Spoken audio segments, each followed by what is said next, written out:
Oh, what's checking, everybody? Welcome to the Orange Bloods Live postgame show, brought to you by the Lowy Law Firm. If somebody does anything to you, go get Adam. Let him together. You guys sue. He'll win you a bunch of money, which is how he's able to advertise on everything on earth because he makes a lot of money. You should check him out. He's been a long-time supporter of Orange Bloods Live. We do love him. The Longhorns. It's not final yet. It's 49-7. There's still a couple of minutes left. We still have the 2-minute warning. There's no reason to hold off, though. This game's been over for a long time. And let's just go ahead and buckle ourselves in. This is going to be the Quinn Ewers got hurt postgame show, and he was replaced by Arch Manning postgame show. Those two things happened. I don't know that anything else that happened mattered. And we should be able to talk for the next 9 hours about the dynamics of Quinn getting hurt with what his own head coach is calling, Chad, a strained abdomen, which sounds like the kind of thing that doesn't happen to fat people. I've never heard of a fat person who strained their abdomen. It sounds like a skinny person injury. It's funny. You can Google strained abdomen, and it will give you healing synopsises. So, but this is for the normal person. It can take a few weeks if it's a grade 1 strain, but that's like a normal person walking around. That's not necessarily an athlete, a quarterback. What happens if you come back early from an injury like that? Can it get worse? This could be a 1-week injury. It could be a 2-week injury. It could be a 2-month injury, like worst case scenario. So there's that. And then, Chad, I don't even quite know how to put into words what the Arch Manning component of the scenario that the Texas Longhorns are in, other than to say, from the moment he came onto the field, it was a hell of a lot of fun. Arch Manning, if nothing else, is insanely talented and a whole lot of fun. We are officially at the 2-minute warning at this moment, and it is 49-7 Texas at this point. Catch, before we got going, you brought something to my attention that I think will kind of say it maybe as well as we can. And of course, we do need to mention it is the Orange Bloods Live postgame show brought to you by Lowy Law Firm. Don't worry, Adam, that logo is going right back up. But first, we do need to show you this. Catch's favorite tweet of the night so far is this one from Brian Davis of the Austin American-Statesman. Just how wild is the Arch Manning hype train? This UTSA game isn't even over, and ESPN sends out a note saying Manning's Heisman odds have gone from 150-1 to 20-1. Wild, man. Yeah, Brian, it is wild. That's wild. That is wild. Wow. Yeah. Look, let's just start with Arch, and then we'll get to some super chats, and we got plenty of time. Jason Sukumel will join us in a little bit. Obviously, Anwar Richardson's at the stadium. He'll hear from Sark. He'll give us a latest in a little bit as well. That was Vince Young excitement type stuff. That there's this guy that causes the entire crowd to just kind of have this euphoric buzz that it cannot control. He comes in. God, even when a guy's hurt, they can't control it. They can't help it. No. And all he did was come in and throw a touchdown on his first play and then go 67 yards. The longest touchdown run by a Texas quarterback, Chad, since Vince Young did the pump fake in Stillwater in 2005. Yes, that touchdown run. Yeah, I guess that would be it. When you were leading in, I was thinking of Colt. I know Colt had a long touchdown run against the Aggies, but I guess it wasn't that far because Vince's was 80, wasn't it? Yes. Damn. Okay. And it's still the longest, right? So right. Yeah. It'll just take going 70 plus or 80 plus for that to no longer be a relevant stat. But yeah. And then, he sputters out a little bit. And it's like, oh, is this Is he regressing to the mean? Did he have a package of plays and now they've expired? And what exactly is Arch Manning? And then he comes out in the second half, in the third quarter, throws a couple of beautiful touchdown passes. The one in the corner of the end zone to Jonte Cook was just sick. As the ball was in the air, I cursed. I was like, "Oh shit!" That's like a woman so hot it makes your face ugly. That's a pass so beautiful it made you go ugly when you're like, "Oh my God." It did. So look, we'll get to the super chats in just a second. The Arch Manning thing, though, has to be established. I don't know what he is. He's a supernova of some kind. I don't know how to talk about him in terms of, by the way, Texas just got a pick 6. No, that didn't just happen. Is that right? Hey, man, Ethan Burke, have yourself a night. A pick 6 out of the 2-minute timeout? Look at that. The pick 6 out of the 2-minute timeout. Ethan Burke gets a sack in the fourth quarter and now gets a pick 6 touchdown. That's a J.J. Watt touchdown right there. By the way, this game is when you guys look at me sometimes and you think to yourself, God, Catch in his super blue chips. I wish he would just stop it with that nonsense. Colin Simmons, incredible tonight. Anthony Hill, 10 tackles and a sack. Ryan Wingo, Ethan Burke. I guess I should say Colton Vasek. I'm getting them all confused. You could go on and on and on. Arch Manning. Look, man, Texas lost the Heisman favorite tonight at the quarterback position. Maybe for a few weeks, like who knows? I know this. Quinn Ewers does not have the poker face. I mean, he looks like a guy who has bad news. He wasn't. I don't know what it means other than to say Quinn's body language didn't suggest he'll be back in practice on Monday. It screamed, this effing sucks. And I don't know. Just the Quinn part of this is that he goes out, Chad, and he's replaced by a guy that, I mean, the hype, the thing that Texas almost needs to have happen is that there's a regression of sorts so that Texas wins its next couple of games. By the way, Mississippi State getting boat raced at home tonight by a really bad team, Chad. So I can't even remember. Let me see if I can. Hadn't even seen that. Couldn't even tell you who they're playing this week, honestly. Who are they playing? I retweeted this because Brian Fisher, I'm assuming he's telling the truth. I have to pull up the SEC scoreboard. Toledo 35, Mississippi State 3. I got a field goal added, 38-10, 10 minutes ago, fourth quarter. So look, the schedule's perfect in a world where you need your backup quarterback to come in, maintain things. OU's 3 weeks away. Georgia's 4 weeks away. But this Arch Manning thing, I don't know if it can be controlled. I don't know what I would even tell Quinn Ewers right now, who must be wondering. This has to be his worst nightmare. The guy who said, I don't need backup in a Dr. Pepper commercial, just had his backup come out onto the field. It felt like a young LeBron James performance. I don't know how to completely. He finishes, Chad, with a 341 quarterback rating.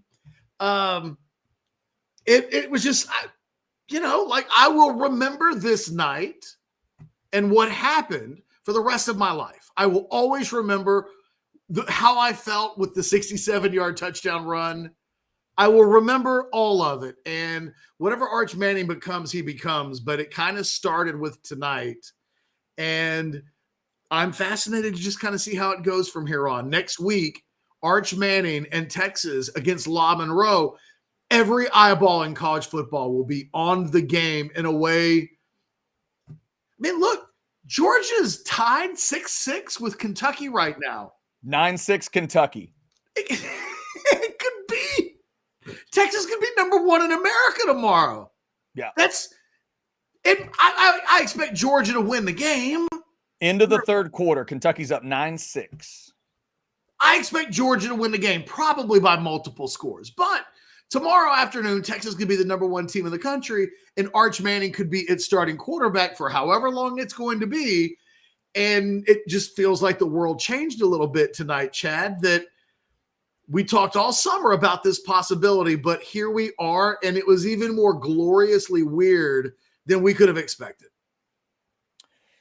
It was that. It was absolutely weird, and it's going to looks like it is going to officially end at 56-7. It is just about done. UTSA is going to finish off with the ball, trying to get something done, but it is now going to be done at 56-7. I think we can throw that ticker up, and we do have super chats lining up. I got 6 of them lined up here. Jason Sukamel is going to jump in. Anwar's at the stadium. He will jump in. Y'all feel free. Chad, real quick, this isn't a super chat. Okay. But what's my overreaction? I don't know. Maybe, I mean, you said you don't know how to talk about the Arch Manning thing. Is that an overreaction? I don't know. I was curious. You know, sometimes you say things and maybe I was like, I don't remember saying anything that felt like an overreaction. I know what overreactions sound like. Arch Manning's going to win the Heisman. Overreaction. That would be, yeah, right. Technically, that's going to Arch Manning now 20-1 as a Heisman candidate. Oddly, not an overreaction. Not an overreaction. It is not. All right, let's start hacking through these super chats. We'll start with 20. Remember, you can cut the line if it's more than $20. Those $50 super chats always go to the front. This is the biggest number I see right now. Thank you, S. Roan, for the 20. The Mannings have made their final evolution. It's an interesting super chat. Arch looked awesome tonight. And you mentioned it, Catch, throwing the ball, running the ball, running the offense. In fact, it was weird when you get the injury with Quinn and he's standing on the sideline in street clothes. The mindset for Sark had to change a little bit then to, wait a minute, when do I get Arch out of this game? And eventually Trey Owens does come in, but at 42-0, 49 or 42-7, 49-7, wherever it was, Sark now has to be thinking, wait a second, I may have a game or two or how many where Arch is my guy, and I certainly don't want to get him banged up against UTSA. No, and, one of the things about – I don't want to go that far. It felt like Peyton was the cheat code. So I don't want to – I can't do that with Arch. I'm sorry. I'll never be able to do that with Arch, where it's like he's the final evolution of a pretty spectacular family at this point. Boy, wouldn't it be something if that ends up being the case?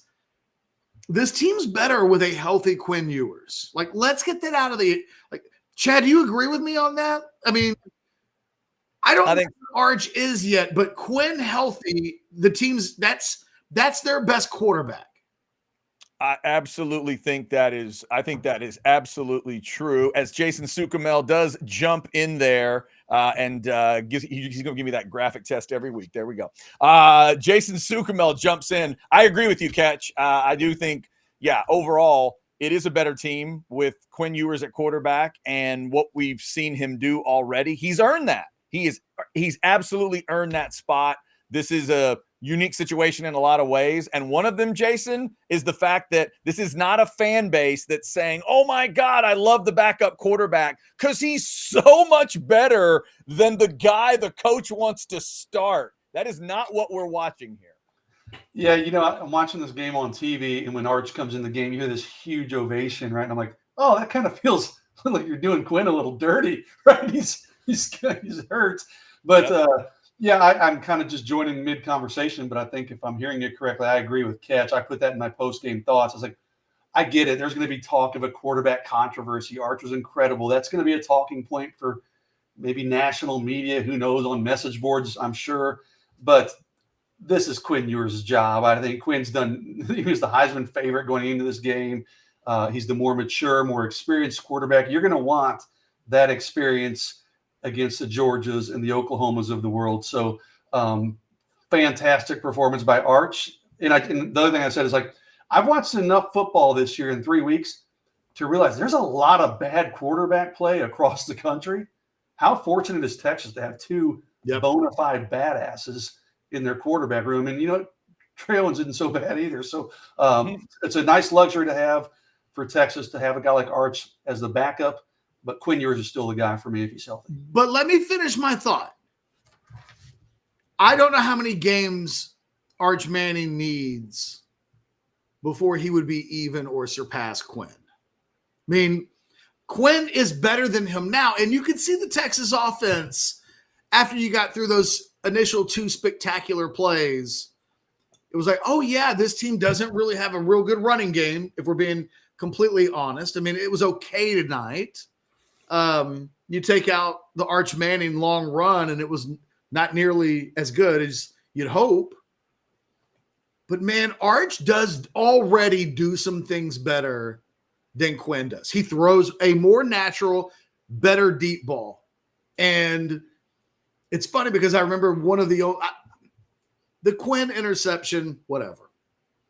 There was the deep ball that he threw earlier in the game, and it was like, oh, I forgot how just how ungood.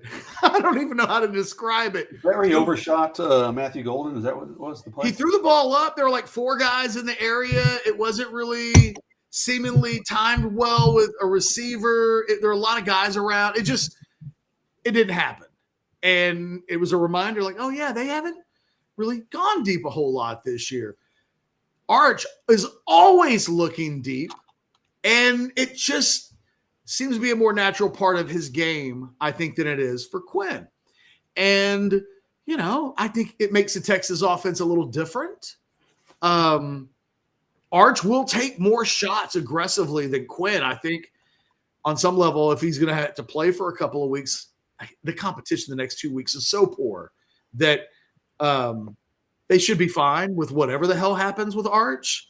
But, man, I tell you what, Arch is Jason, what I said was it just reminded me of, for the first time since VY was here as a young player, that's what it felt like. It felt like we're watching a future spectacular player. And this is why. He showed us why. Like, all of the pieces were there. Now, will he consistently be able to do that? I don't know. But I don't doubt him. You can see him evolving and growing in confidence, and he's surrounded by really good players. And I'm absolutely fascinated next week to hop on the Arch Manning train if that's what happens, just to see what happens. He's worth the price of admission. And I think the point that Jason makes is incredibly important. The season could have gone down the tubes tonight. You suffer the injury that Quinn Ewers suffers, and it's at the wrong part of the schedule. Let's say that this week was the Mississippi State game, and next week is Oklahoma, and the week after that is Georgia. And then by the time Quinn Ewers is back on the field, your season could be in the dumps, or you could have no margin of error. You have a quarterback like Arch Manning, who's already really good. The conversation is, should he be in the same sentence with a Heisman leader? No. But would most of the teams in college football like to have him as their starting quarterback?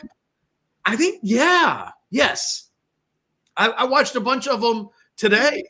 So I'm just curious to see where this goes. You mean that most teams would want a quarterback with a 341 passer rating, a 67-yard touchdown run, like where he reached 20? What did I see? The analytics are 20.7 miles an hour. I think he reached. Did he really? 20.7 miles an hour on that touchdown run is what the analytics on Twitter I saw. And he broke a dude down. That was man. Like little shoulder shake. One-on-one, and he juked that dude. Not as bad as Jaden Blue juked that dude from Michigan last week. It wasn't like the scene of a crime. Nobody got murdered like last weekend, but he still broke that dude down in in space in mid stride too, man. He did a little shoulder wiggle and was gone, dude. Yeah. Couple things, guys, before we get back to super chats. One, Georgia did just go up on Kentucky. Catch to your prediction, 13-9, 12 minutes to go in that game in a battle of teams that will both be coming to Austin later on this season. I can't believe I just said that out loud, and it's a real thing. It's awesome. But the other thing real quick, guys, is literally 2 or 3 plays before Arch Manning did what he did, Marcel Reed of A&M broke this dude down in Florida way worse than what Arch did. Then literally 2 plays later, Arch does it, and I think, sorry, Marcel, that's not really – nobody's going to know that you did that because Arch Manning just went 60-something yards on his own and put a move on somebody. So speaking of quarterback controversies, Chad, you might have one in College Station. I know, right? Quarterback discussions everywhere. Ketch, you want to get to some super chats here? What do you want to do? Let's do it. Let's start knocking them out. There's about 8 or 9 of them lined up here. Let's start with some Canadian money. I think that spends the same. $13.99 Canadian. Okay, Uncle Mickey. 1, Arch, OU Georgia ready. Arch is OU Georgia ready. I don't think so. 2, Alfred Collins is a dancer. 3, I love Jarrett Gibson. Fumble aside. Kid is going to be a beast for us. Hook 'em emoji. I'm assuming the dancer comment is a compliment. Yes? I didn't take it as one. Or are we taking that as he's got bad feet? I thought it. No, a dancer would have good feet. That's what I would assume. I was taking that as a compliment. Yeah, like I didn't even notice Alfred Collins. I was about to say, I'm looking in the box. Okay, there he is. He had 2 tackles, 1 solo, and 1 quarterback hurry tonight. Yeah. Yeah, I didn't see 95 do anything that really caught my eye tonight. So I'm not sure what you mean there, Mickey. Mickey, I would say this. If Arch Manning played for Tulane would have beaten Oklahoma today. I mean, maybe he's not OU Georgia ready, but I don't know what OU ready means because they were in a 4th quarter game at home with Tulane today where Tulane was within a single possession, and they did it with pretty average quarterback play, all things considered. So, I know what you're saying because I don't know that Arch is ready for a true high-level, high-pressure game. He's got to go through all the first, quite frankly, that Jackson Arnold still needs to go through. I mean, if those 2 guys were to play each other in the Cotton Bowl and Jackson Arnold was a starter and Arch Manning was the starter, we'd be saying first Texas OU game for either player. We'd be saying, a lot of firsts. Neither of those guys have enough starts under their belts. Arch has none where they're beyond their break-in stage. But your point generally made, I agree with. But actually, I think I give Arch a little more credit than you do. I think he starts for a lot of teams in college football right now. And there were games that I watched where if he were the quarterback, I think a different result occurs from what happened earlier today in a number of games. What happens, guys, in this scenario, real quick? Let's say Quinn's out 2 weeks, so Arch starts next week, starts Mississippi State. Maybe he doesn't have a 341 quarterback rating, but if he plays exceptionally well, 180 quarterback rating, whatever, 3-4 touchdowns a game. You go into that off week before Oklahoma. Who's your starter for Oklahoma? And Quinn gets healthy in that off week. Is Quinn just your designated starter no matter what? Or is this actually potentially, depending on what happens in the next couple weeks, is this a legitimate discussion, or is Quinn just given the job no matter what? And we've arrived at the soap opera. I'm just going to have a sip before we talk about it. That's exactly it, Jason. The other good news in this, Oklahoma doesn't occur on an October single digit. It occurs on the 12th. And you mentioned the off week. It's a full month away. We're a month away from that Oklahoma game kicking. But Jason, that is I said it to Catch before we started the postgame show.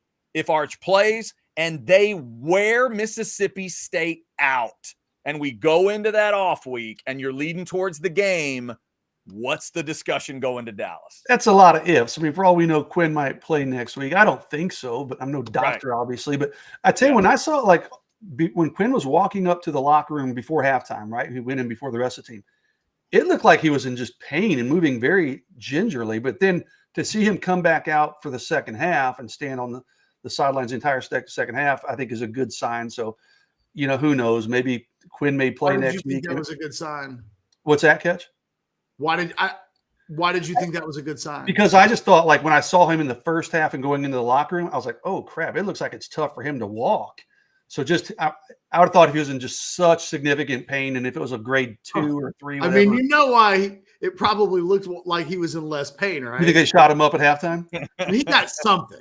Yeah, I thought that too. I was like, okay, I wonder if they just numbed him up at halftime and that's why he's out there looking, because the way he went into the locker room was like he may not come back out for the second half. But yeah. I thought his body language on the field, he was so unhappy.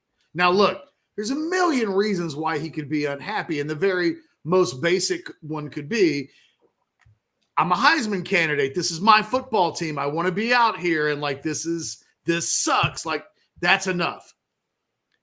But his body language, I didn't see a guy joking around. Like, he seemed bothered while he was out there. I do think they gave him something. I would hope so. I hope he was able to go back into the locker room and, they were able to help him feel better.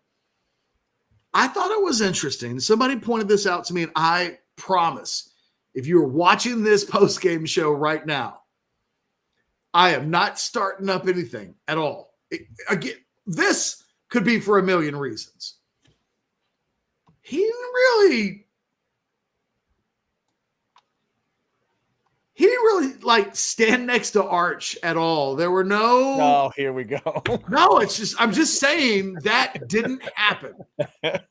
It didn't. And he kind of stood away from the team and like he let Arch do his thing, but he wasn't feeling so good. I think that he was moving around, jumping into the bench area, high-fiving guys.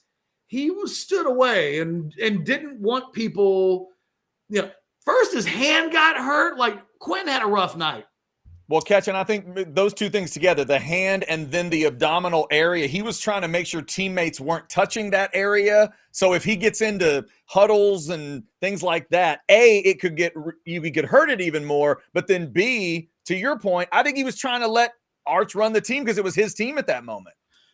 There are multiple ways to do that, though. And I'm just saying it was an observation. I'm not saying it means anything. I'm just saying there wasn't a single video clip tonight of Arch where he and Quinn were side by side at any point post-injury. It means nothing. I'm not making a big deal out of it. I'm just saying, in terms of how serious did I think the Quinn injury was, I thought there was some body language and just, I don't know. My gut feeling was like, that sucks. That's not, he's practicing this week. That, considering how careful they were with Jaden Blue, gave him this week off. Like, next week is a perfect week to let Quinn Ewers absolutely rest, because you do have the 2 weeks between Mississippi State and Oklahoma. You do have a couple of games. I mean, time in theory, as long as this isn't like a grade 2 tear, you'd think that he'll be back by Oklahoma. But I expect Arch to have some pretty phenomenal numbers in the next 2 games. You know what it reminds me of? It reminds me of when Casey Thompson took over from Hudson Card after the Arkansas game in 2021. And it was like, well, what were the first 2 games? One was Rice, and I can't remember what the game right after that was, but he had like 7 touchdowns in his first 2 games. And it was like, oh, well, you could see that coming a mile away because the competition was set up for somebody to just do them dirty. I think these next 2 games, La Monroe and Mississippi State, are set up. If Trey Owens started in those games, I think there's a very good chance we'd be looking at a quarterback performance with multiple touchdowns, and the passing game looks good. They're the dregs of the schedule, really, that remain. And there's some bad teams on this Texas schedule. The Aggies played one today. And still, this is tailor-made. Like, whoever was going to play quarterback for Texas these next 2 weeks, is going to put up monster numbers. It is not impossible to think that by the time we get to the OU game, that Arch, let's say, has 10 touchdown passes. He had 4 tonight, right? Yeah. He could easily throw 3 in each of the next 2 games. Or 4 in one and 2 in another. So in a month from now, when that game rolls around, he could lead the team in touchdown passes. He could lead the NCAA in passing efficiency. I know that sounds crazy, but they play such horrid teams. And he's starting at 341 going into week 2. Or I guess, no, I'd have to go look and see what the rest of his numbers were from game 1. So he's not quite at 341, but, he may have quite the fraudulent but very real resume when it's all said and done by the time we get to October. Fellas, don't look now, but one of your daddy's SEC games is broken out in Lexington. It's 13-12, Georgia. Of course it is. Field goal for Kentucky, which brings us to this super chat. Angry Hammer, $10. Thank you, Hammer. In the vacuum of this year, should we jump Georgia after this dogfight with Kentucky? Fellas, it was about 54 first-place votes, I think, for Georgia last week. Texas had 5. Is what we've seen so far enough to think Texas could overcome all that, Catch? I would say, Jason, what's your gut feeling on that? Absolutely, 100%. Georgia's in a 1-point game with Kentucky. That's ridiculous. Texas deserves to be number 1. More importantly, Texas will be number 1 on my SEC poll that we do on Orange Blue. Well, I was going to say I already had Texas at number 1. I was the one that had, so I felt like my answer was obvious because in my power poll this week, I had Texas ranked above Georgia. So yeah, I think. Okay, now wait, how you win matters. Yes. Now, I mean, it can change from week to week. Listen, Texas goes out and not struggles, but they look ugly next week. And I don't know who Georgia plays next week, but if Georgia looks phenomenal, I'll flip-flop back and forth. But after this week, as things stand right now, I don't care how this game ends. Yeah, Texas deserves to be number 1. If Texas had won this game, Chad, 28-7, and Georgia had blown out Kentucky, and look, they could still win by 2 scores. It's Georgia. I would have been very quick to feel like, okay, Georgia's back to number 1. The 2 teams are so close that one of these 2 teams playing in a close game, I think at this point kind of does serve as a tiebreaker. So you wouldn't give Georgia kind of the credit of tough road win in the SEC if you just get out of there alive. No, because I think Kentucky's one of the worst 6 teams in the SEC. Now, look, you may give that win more credit than I do, right? Because I've been covering Texas football. I haven't done a full SEC season. Maybe I'll have an appreciation for winning in Lexington by any means necessary at some point. But right now, again, it's very thin margins. We're talking about number 1 versus number 2. And if one of these 2 teams out of the first 6 combined games, if one team has a close game and the other one hasn't, because right now Texas has mudholed everybody they've played. That isn't Georgia tonight. And so, yeah, I'm okay with it. Here's the thing. Georgia's not the defending national champion. They're not the defending SEC champion. They're not like a playoff team come back. So Georgia's Georgia, but Georgia's none of those things. So I don't know what benefit of the doubt or what street cred they should have that is superior. Texas is the team right now that is defending conference champion from a year ago. It's a team that was in the playoffs a year ago. I think that I just don't know that Georgia has this tie goes to Georgia because they're Georgia. Georgia's trying to get back to where they were, but they weren't there a year ago. They lost to a team that Texas beat on a neutral field. So yeah, I'm okay with Texas being ahead of Georgia. We will see what the voters do with that. So, fellas, let me set up a little scenario for you. If Texas were to pass Georgia, even if they don't, but let's say they did, they're the number 1 team in the country. Let's say Quinn's unable to go next week. Arch Manning would then be the quarterback of the number 1 team that would be hosting UL Monroe. And if everybody's been watching the ticker at the bottom of this video, that game's on ESPN Plus. So How many people are going to get pissed off when they get to next Saturday night and they can't figure out ESPN Plus? And B, because it's Arch Manning quarterbacking Texas and they're number 2 or number 1 in the country.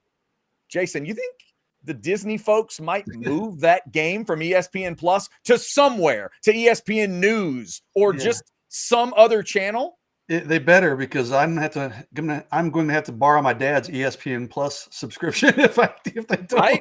I was going to tell people you've got a week to figure it out. I was going to make sure to say that tonight. You got a week to figure out ESPN Plus because that's where the game is. I wonder how easy it is. I mean, they're going to have a crew there doing the game anyways, right? You'd think they just flip a switch and put it on ESPNU or ESPN News or something. I mean, you're right, Chad. Listen, someone said tonight Arch Manning was number 1 trending on Twitter worldwide. That's how big Arch's name is. So if he's starting his first game as the number 1 team in the country, they damn well better find a way to get him on where more people can see it. Yeah. Or they just use it as an opportunity to say, we've been telling you to sign up for ESPN Plus. Yeah, you're right. And this may be the best reason ever. Yeah. Let's see. More super chats are in. Thank you all for the super chats. $10 from Kenny. I thought Arch was great, but it was fairly obvious that the offense is a different level when Quinn is in there. Kind of weird, guys, that even when Quinn, those couple plays where he gets banged up, the one where he hit the arm, which I guess activated the abdominal, then that great play to Helm, I think people are going to forget those as we move forward because he does end up, there was trouble at the end of those plays, but there were some more badass plays with Quinn Ewers. I thought he made, obviously there's the pick that's not a great throw, but I thought everything else was great. Yeah, is it obvious that the offense is different when Quinn is in there? I mean, Quinn made it look so easy, right, tonight on the drive, other than the turnover, obviously. But I don't know that it's obvious that the offense is at a different level. I totally agree with you, Jason. I mean, Arch gives you a better running element. I mean, obviously, look, he threw for 223 yards on 9 completions, 4 touchdowns on 9 completions. Like Ket said, Arch throwing downfield, especially to Wingo. I mean, one when Wingo was covered, which was an NFL ball. That was incredible. That one where he's rolling left and Arch just kind of squares up his shoulders and hits him downfield. The other one, the defender fell down on Wingo. And then he followed it up with that dime to Jonte Cook. I'm like, oh, my goodness, dude. Those were back-to-back incredible throws. So, listen, I agree to – I don't know who's – Kenny there. Quinn made it look easy. I think it's Quinn's team. But I don't know that it's obvious that the offense is a different level when Quinn is in there versus when Arch is in there. Yeah. The other thing we got to – I mean, at least it's a part of it tonight, guys, from what I'm seeing. If Kentucky played UTSA next week, I think UTSA would have 6 total yards. I mean, I do. So I don't – again, football math is always a weird game to play. I don't know if you can take super substance out of what we see them do against a team like UTSA in terms of that kind of discussion. But I agree with that super chat. I would say even things are just a little more dialed in maybe when Quinn is there. Well, but and I think it's fair to say that it's likely the case. I'm just saying you couldn't have watched tonight's game and went, it's clear the offense much, much better under – there are levels to this. Like the guy finished with a 341 quarterback rating, and he was the team's leading rusher. Well, did he – I guess he didn't end up the team's leading rusher because eventually Gibson passes him, but it was it was closer. One guy had 13 carries, the other guy had 3, and lost yards because of a sack.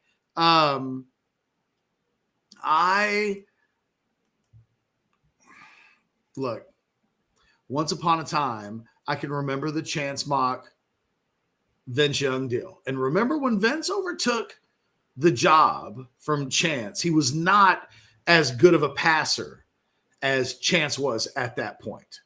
But Vince had something about him that's the reason why they made that move. And eventually, like he became that guy. It feels like Arch has a little bit of that. There's an it factor with him, and he can't help but sometimes make plays. I think he's got some bad plays inside of him, like all young quarterbacks do. And that's the difference, I think, between him and Quinn for a team trying to win a national championship, is that it feels like Quinn's basement at this point is really high compared to what a guy that has virtually no experience. You would imagine at some point there's a stinker in there. But,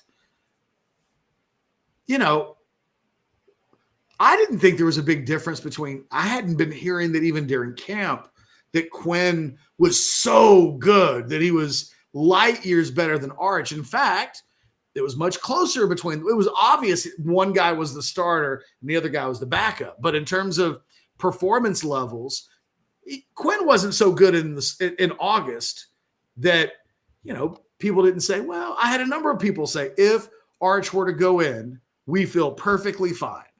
And you saw that tonight. It was like, okay, I understood what it means now when those guys say, if Quinn were to get hurt, we'd be fine with Arch. I feel like we saw that.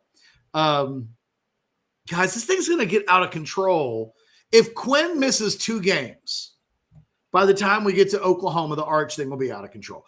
I promise you this, tomorrow morning when you wake up, go to ESPN.com. Oh. Go to ESPN.com. See what college football game is promoted on the platform and which player is the poster boy for it. Because I can tell you, I watched the spring game told us that. Arch Manning was the only ESPN.com headline on a day when most of the top teams across the country had spring games. And Arch Manning was the only front page headline, the only picture, the only guy they cared about mentioning. It's going to be pretty nuts the next couple of weeks. Arch will be talked about on First Take. Like all of these. On ESPN's homepage right now, their lead story is the MMA fight tonight, right? Because they're pay-per-viewing that on their own network. The lead on the side where they put their other stories, lead story, Texas quarterback Ewers ruled out, replaced by Manning. It's already basically 1A. Yes. I've already seen them running Arch Manning. They ran the Arch Manning touchdown highlight 5 minutes ago in the middle of this Georgia-Kentucky game. Okay. Yeah, the fact that he had a rushing touchdown where he fakes a guy out, like all of this, you know, we've been talking about this, that I've been saying there are 3 guys, obviously, that have to figure this whole thing out: Sark, Quinn, and Arch. One of those 3 really has to figure out how to deal with the way tonight looked. Ketch, you brought it up. It's not just that he got hurt. It's not just that Arch played. It's that Arch played and looked like that and put up a passer rating I didn't even know was possible. So Quinn is the one who has to process all of it. That's why I think the fans that tonight are talking about, I don't like Quinn's body language. I think all that needs to be forgotten if you can for one night. Because that dude some slack, man. Right. Think about everything he was taking in at that moment.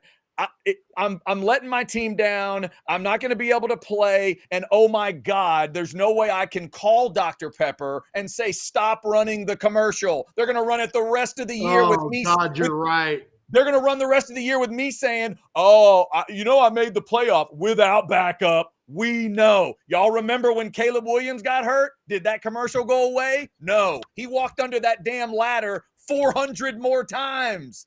Quinn Ewers is dealing with a lot tonight. I have not thought of that. You're right. Like, oh no, that feels bad.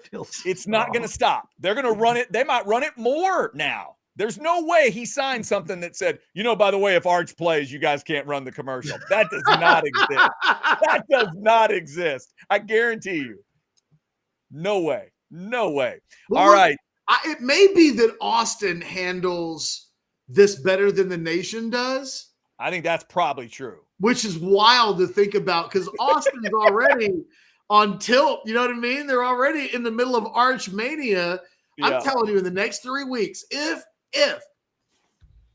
Arch plays and starts both of the next 2 games, we will not get to the Oklahoma game before Stephen A. Smith comes out with an opinion on the Texas quarterback situation.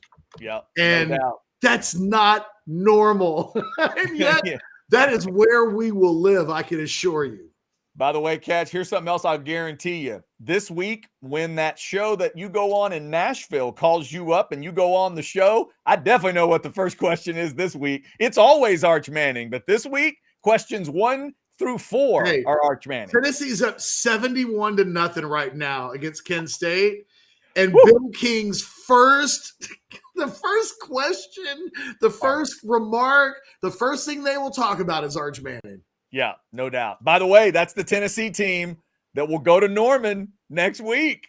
Tennessee, Oklahoma, first SEC game that involves the Longhorns or the Sooners is that one. And Tennessee is on fire right now. All right, let's grab a couple more super chats. We got 4 or 5 lined up. Sorry, 4 minutes left. Kentucky just crossed midfield. 4 minutes left and driving. Yeah, Kentucky's trying to officially make the Longhorns the number 1 team in the country. All they need is a field goal. They don't need to do anything other than get 20 more yards. Georgia's got all 3 timeouts. Longhorn fans, root for that other Stoops brother. $9.99 super chat. Barb's 10. Got to have a "what have you done for me lately" mentality as a voter. UT was the team that gave you the woo, with the roster they had and still dominated a team they should. Georgia didn't. Yeah, I mean that's not what Kentucky is, but I guess I get it. But it's just they're playing two completely different football teams. Kentucky got dump trucked at home. Yeah, right. I would feel differently if Kentucky had played better last week, but the fact that they got smashed by South Carolina, South Carolina looked pretty good again today. So South Carolina is a good team, but they made Kentucky look inept. Right. So no, I think you're right. The combo of those performance, this is a very smaller level of what Notre Dame did, right? You have a really awful week and you're going to bounce back. UTSA bounced back. I know it may not have seemed like it. Texas ends up covering, but that was a performance that I think UTSA's, the coaching staff there will feel pretty good about. I think they'll feel like they competed better and harder and more effectively than they did against Texas State. I think that in the end, part of what we're watching this Kentucky-Georgia game was somewhat natural. But if you're Georgia, you've got to win. You've got to be more. This is where we are. This is the age that we live in. Now, look, we know that eventually these teams are all in the same conference, so this is going to work its way out one way or the other. I mean, we've talked that Texas might play Georgia 3 times this season when it's all said and done. Yeah. So this will get solved, but in September, I think it's more than fair. Georgia's not the defending champion. They're not a team that ended the season with a win where it's like, you can't put anybody else above them at number 1 because they haven't lost yet. Well, no. Yeah. They ended their season last year as not in the playoffs. So they don't get the thing that you would give Alabama or a Georgia in most years. You'd have given that to Michigan until a week ago when Michigan got spanked, and now there's no other team in the country that you have to give some sort of special consideration to because of what happened a year ago. We'll see if you're right on that. I will say this. My feeling watching this game, as much as I have been able to tonight, I feel like if a Nick Saban Alabama team, even not coming off a championship, if a Nick Saban Alabama team gets a win like this, they do not get kicked out of the number 1 spot. We'll see if Georgia does. We'll see if Kirby's group gets that kind of. I don't think tomorrow morning, if Georgia wins this game, that Texas will be number 1. Yeah, I don't either. Not what we've been asked. We've been asked where we would have them. Right, where you would have. I think they pick up a lot more first place votes. Yeah, it'll be closer. That's gonna, Jason. I think you're right on that. That's what we'll look to see because again, it was like 54-5. Yeah, it was too big of a gap to think that a close win would somehow close the gap all the way. I don't believe that's going to happen. It's 13-12. Kentucky, I jinxed them. They had to punt right after I said they crossed midfield. If this game ends 13-12, I don't know, man. I think Texas gets that number 1 spot. I think they get enough votes. You don't think so? You're right. 13-12? And I think a week ago they weren't number 2 in the coaches poll. So, the coaches are telling us that they, I think, would rank Ohio State number 1. I don't know. Ohio State look, is off this week, right? Yeah, they didn't play today. yeah. Ohio State has a bye. Yeah, they're on the bye this week. Another super chat for $9.99 from Oscar. Lots of takeaways, not all great. Arch is a stud, but catch. Silas doesn't look like he is built for this level of football. He was getting tossed around. Also, congrats, Chad, but damn, UF sucks. Silas getting thrown around? Dude, I know what he's talking about. I mean, Silas, listen, because I thought some of the same things Oscar did, because Silas is tiny. Like I've been on the practice field, and it's like, it's shocking how small he is, but he is fearless, dude. Now, the problem is when he's fearless, he takes some physical hits. I mean, he took a couple brutal hits today, and he's fearless on the punt return too. I understand he wants to make a play so badly. He's probably not getting as many receptions maybe as he thought he was. He's like, I'm going to try to make a play on this punt return no matter what. But like, dude, you got to make a couple fair catches and not make so many plays in traffic. But yeah, he got knocked around a couple times pretty good in this game. And he is not a big man out there on the football field, but he doesn't show any fear. I'll give him credit on that. Oscar, he's a man with a resume. And his resume says, put some respect on his name. That man had at least 5 catches and 60-plus yards against every ranked team he played last year, and that included a Washington Huskies team that beat Texas in the playoffs. So is Silas Bolden the best receiver on this team? No. Is he the third best receiver on this team? I don't think so. Ryan Wingo just may have so much upside that it can't be denied. But Silas Bolden is more than built for this level of football. And I think if he was playing more, his numbers would be bigger and better. I don't have an issue with Silas Bolden. That was nothing about Silas Bolden was in my first 100 takeaways from tonight. Yeah. Oscar, thank you for that super chat. Thanks to over 2,300 folks in the Specs chat right now. Speaking of Specs, until October 5th, they got a sale for you. Specs for our whiskey sale and enjoy the lowest prices on Texas' largest selection of whiskey. But hurry, these deals won't last long. Specs, cheers to savings. By the way, for the record, Jason, I feel like I need to ask, since Texas just whipped somebody and things are going the way that they've been going, any recruiting flips maybe that have gone on during the postgame show? No, not this week. Yeah, you wouldn't be seeing me if they were. But you know what? Hey, we're kind of eyeballing one, Chad. But no, nothing official tonight. So. Okay, all right, nothing official. I did write up a commitment story this afternoon just in case. Okay, I will say that. Yeah. Fair enough. By the way, Uncle Mickey dropping back in with some Canadian money. How much longer are we going? Should I open another beer? You guys rock. Hey, Uncle Mickey, we haven't even talked to Anwar yet. Anwar's at the stadium, going to get the latest from Sark. Don't you want to hear the latest from Sark about Quinn and Arch and whether or not they called Dr. Pepper to get the commercial canceled? We'll find out all that, except for the last part, when Anwar joins us. So, yeah, open a beer. Stay with us. Thank you very much. We're going to see that commercial tomorrow during the NFL games. Oh, my God. You're just not going to be able to escape. Never going to stop. It's on full loop. I saw it in every college game I think I watched today. So, Yeah.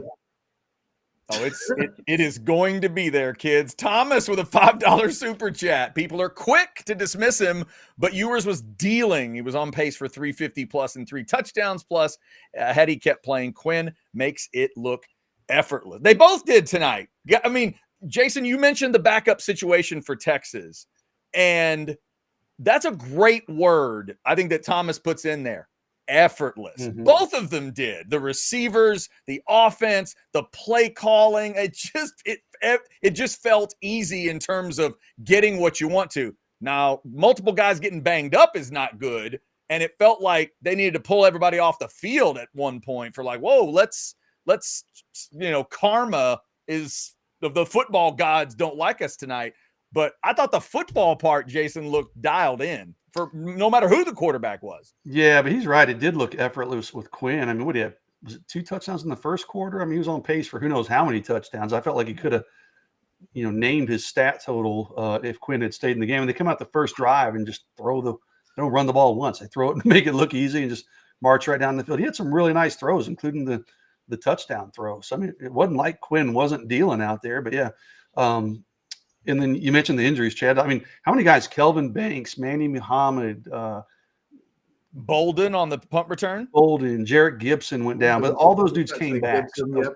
so there might be some guys in the tub tonight soaking up some. Trey Wisner got banged up and had to go into the tent Right. at one point. Yeah. So there'll be some dudes kind of soaking in the tub tonight, maybe some bumps and bruises. But the good news is and I think Wisner probably could have come back if they really needed him to. But yeah, there were some scary moments in terms of injuries, but I think they'll be fine other than the Quinn thing, obviously. But no, man, I'm not dismissing Ewers at all, Thomas. I thought Ewers was fantastic when he was in the game.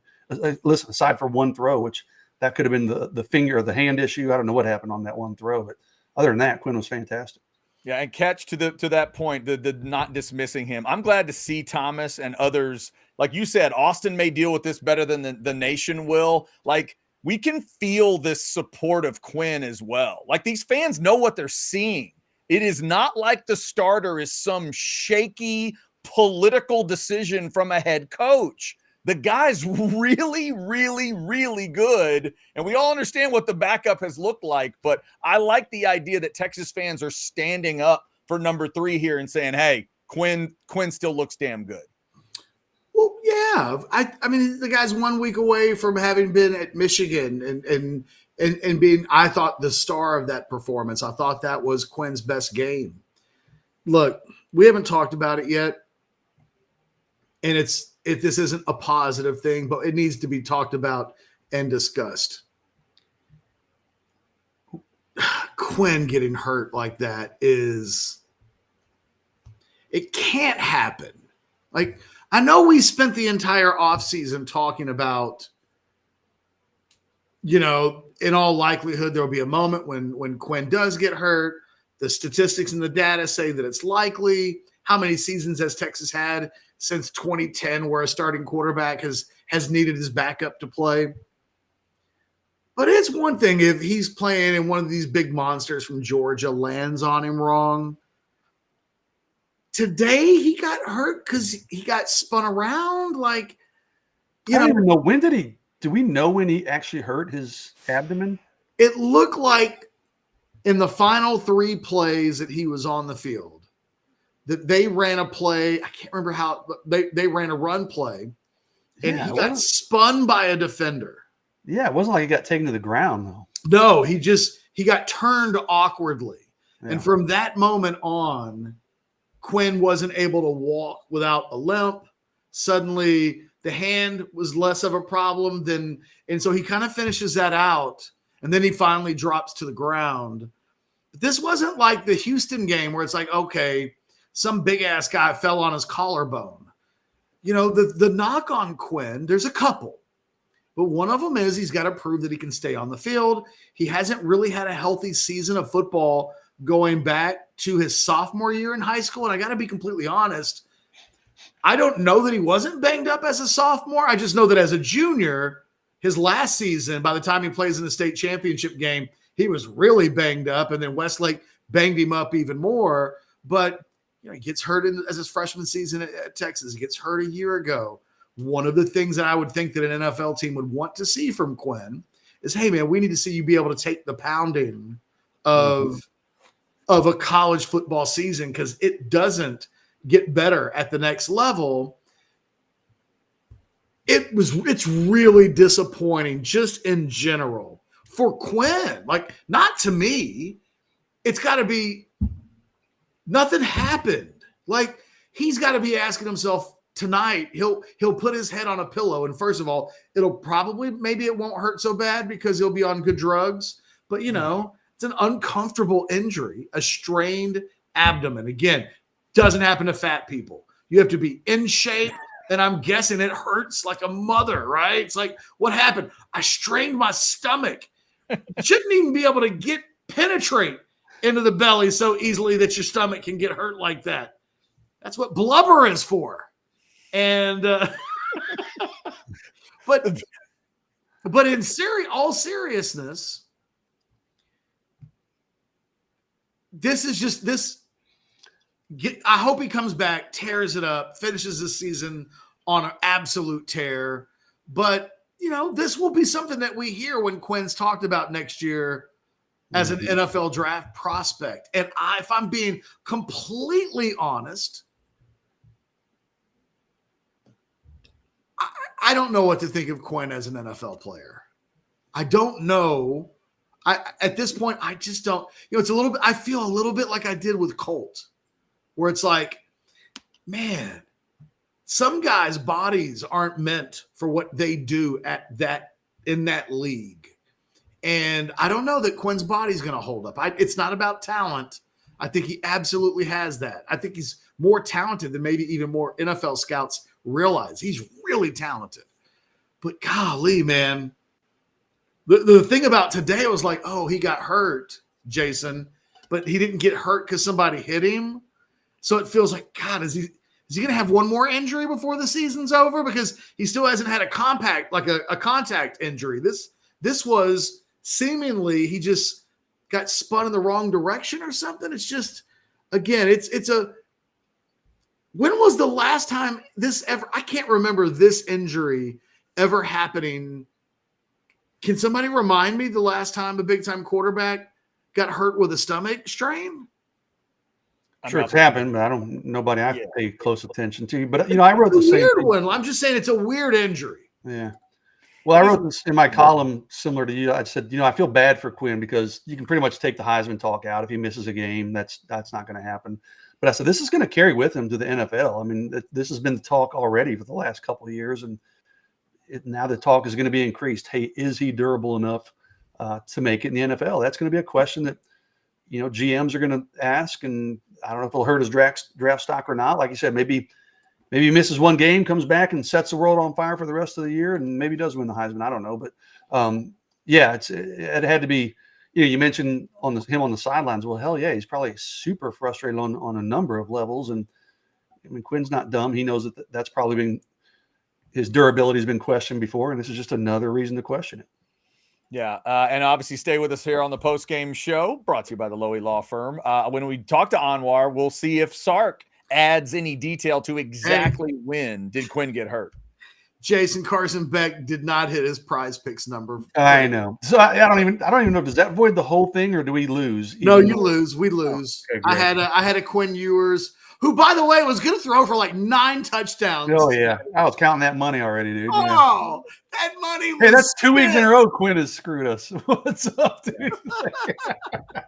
Yeah, I ended up getting screwed by the Carson Beck thing too. But on a different note, I would like to thank a weird combination of Gunnar Helm and Travis Hunter for getting me a little Prize Pick. Okay, I had both of those too, so maybe I might break even today. I don't know. But yeah, I don't break even. I don't know if I'm doing that. I know that maybe one of the situations ends up good. 1 minute to go, 13-12 Georgia. They're trying to run the clock out and keep the ball.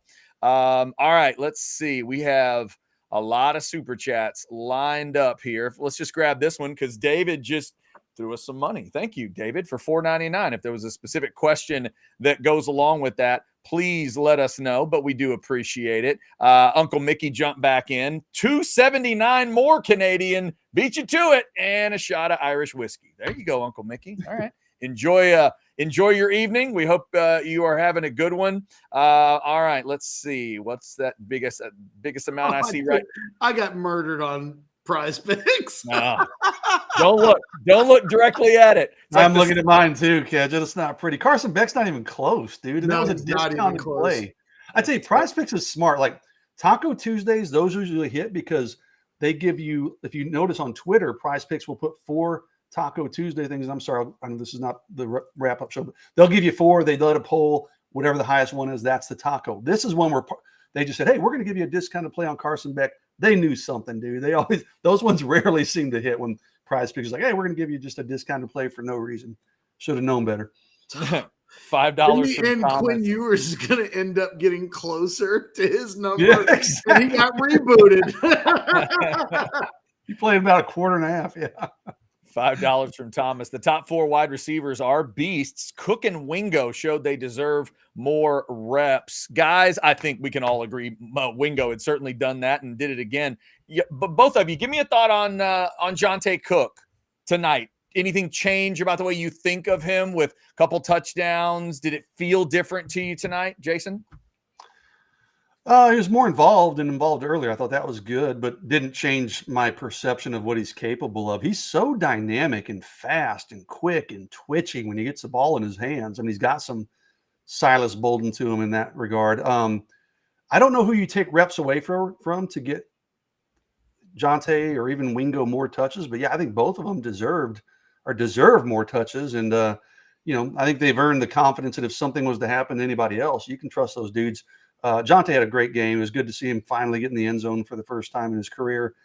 And I thought even last week, I mean, the couple times he has made catches this year, he's just, like I said, so twitchy and explosive. It just looks like something big is going to happen every time he touches the ball. So I'd love to see him get more touches. I just don't know at the expense of who.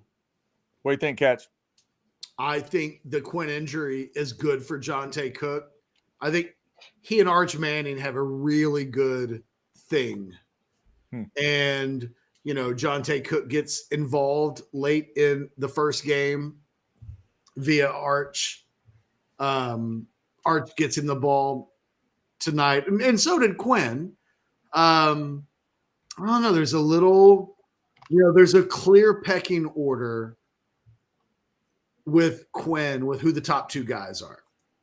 It's Bond, it's Golden, and then there's a drop-off. Well, I don't know that Matthew Golden has the same relationship with Arch Manning that he has with Quinn Ewers. So I think we may see the distribution. Look, Isaiah Bond still got his targets, but I'd have to go back and look. It was in let me just look. Because I had this in there. I think Golden, hold on, just give me a second. Yeah, Golden had 3 targets in the passing game in the first quarter. And then when you look at the end of the game, Golden finished with 5 targets. So he did get targeted a couple of times. I think he caught 1 pass from Arch, but it didn't feel like Wingo, who finishes with 3 catches for 127 yards. It didn't feel like Jonte Cook. So I don't know. We'll see. I thought Jonte Cook had a welcome to college football kind of a night. And I think we might hear more from him in the next couple of weeks than maybe we would have otherwise heard if it's as cut and dry as Quinn Ewers is the quarterback. Thank you for that super chat. It looks like Anwar is ready to go from DKR. Jason Sukamel, any other comments about Texas whipping up UTSA and, that quarterback stuff? No, just a good, it's funny when this game was started out in Texas marches down the field. I was like, gosh, what am I going to have to write about, or what are we going to talk about after this game? Lo and behold, it's one of the more interesting games of the year. So, just another awesome performance, dominant performance. We'll see what happens with Quinn moving forward. When Anwar comes in, I'm going to hop out of the studio, but I am going to listen because I just want to hear what he had to say about Sark. But I'll let you guys bring us home, and I'll see you guys soon.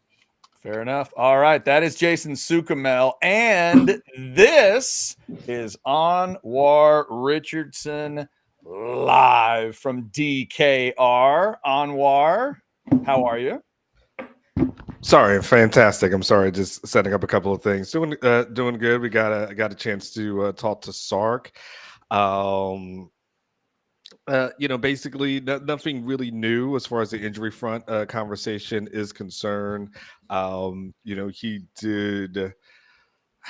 I don't think there was a direct question as far as like, well, does this open a door or anything to that effect? I think he just made it very clear within the conversation that they need to get Quinn back as soon as possible. That they're hoping that it's nothing major, that it doesn't appear to be anything structural, and so there's just an hope and optimism that he'll be back very soon. But very proud of Arch and the way he stepped in and performed. I think Sark said all the right things as relates to this conversation. not adding any fuel to the fire, said that, he thought that Quinn was really effective up until the point that he, got hurt. And he said, of course, he's a little upset. He said probably not as upset as previous maybe injuries are concerned, because other times he got hit, it didn't happen. This one seems like something that they seem to be more manageable. I know typically in these kind of things, in these cases, we probably don't know much until like Sunday afternoon as relates to the severity of what that thing looks like. But it doesn't seem like he doesn't seem to have a panic or concern. And hell, I mean, when you look at the schedule over the next couple of weeks, probably doesn't have to. I mean, they've got La Monroe, Mississippi State. There's a bye in there, if I'm correct, right before Texas OU. So golly, Mississippi State's got awful. What's the score of that game at this moment? I haven't seen it lately.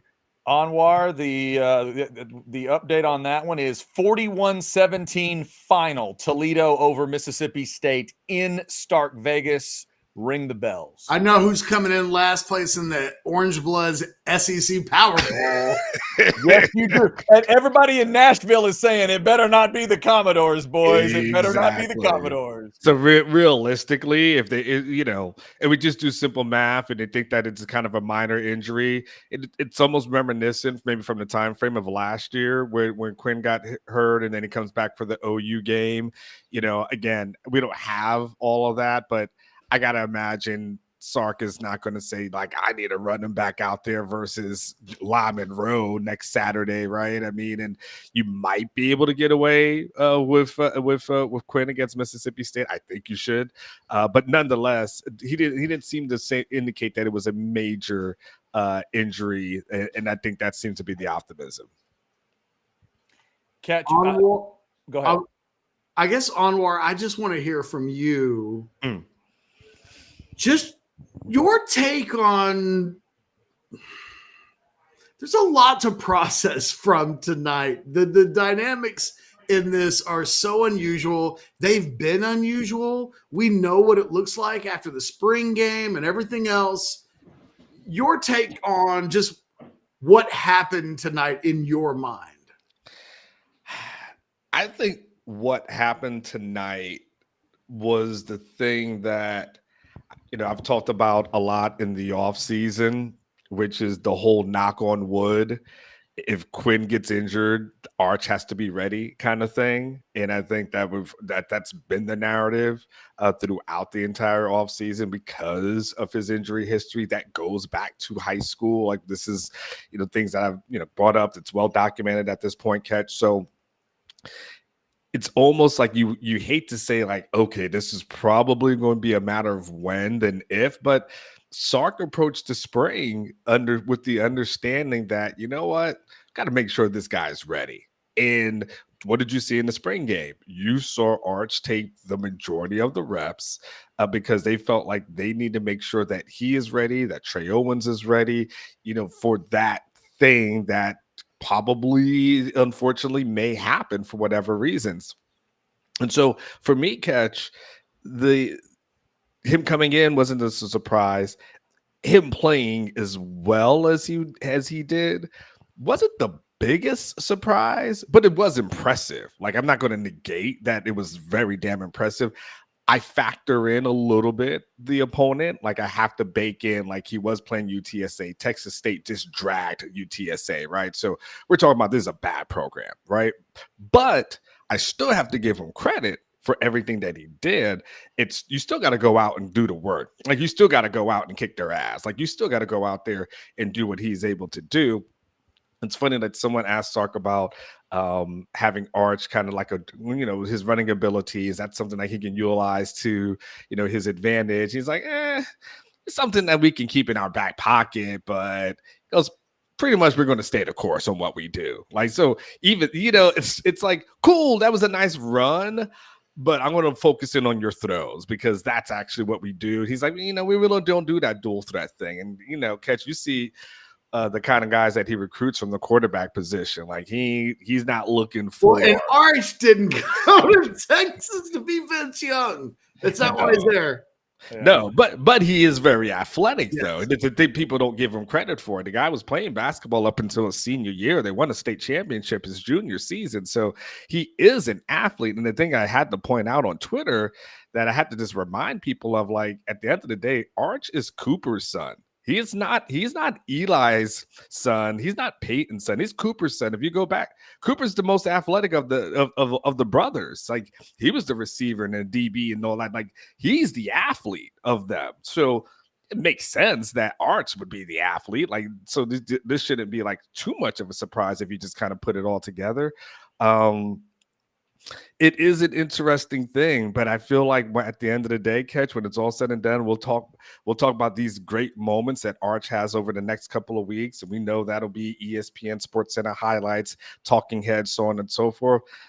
And then by the time probably OU rolls around, if it takes that long, Quinn is going to be back. It'll be his team, and rightfully so, because honestly, Catch, I mean, at the end of the day, Texas is, and I haven't had a chance to read anything you wrote, so I don't, if I'm repeating it, it's not on purpose. But Texas is going to be in the SEC. They got some tough games that are coming up, and I won't do any fool's gold here. Like, give me the guy who's kind of been through the gauntlet, who's been through everything. Get him through the season. Let's let this team's got a chance to freaking probably run the table, because I don't even. Okay, so Georgia just won. I thought Kentucky was god awful. So I don't, maybe it's in one off or whatever. Everybody looks beatable that's remaining on their schedule. They can run the table. You get Quinn back out there, and I think those chances increase. So I love the moment. I love that the Texas was able to go and catch and have a backup quarterback that not only didn't skip a beat, looked really damn good. Like, when it's all said and done, even if I bake in who they played, he still did the damn thing. So I like the health of the quarterback room. I still like a lot of things that Trey Owens did. So I feel like the QB room is really good. It's really healthy. It's kind of the thing that we talked about, that you wanted to be like Oklahoma.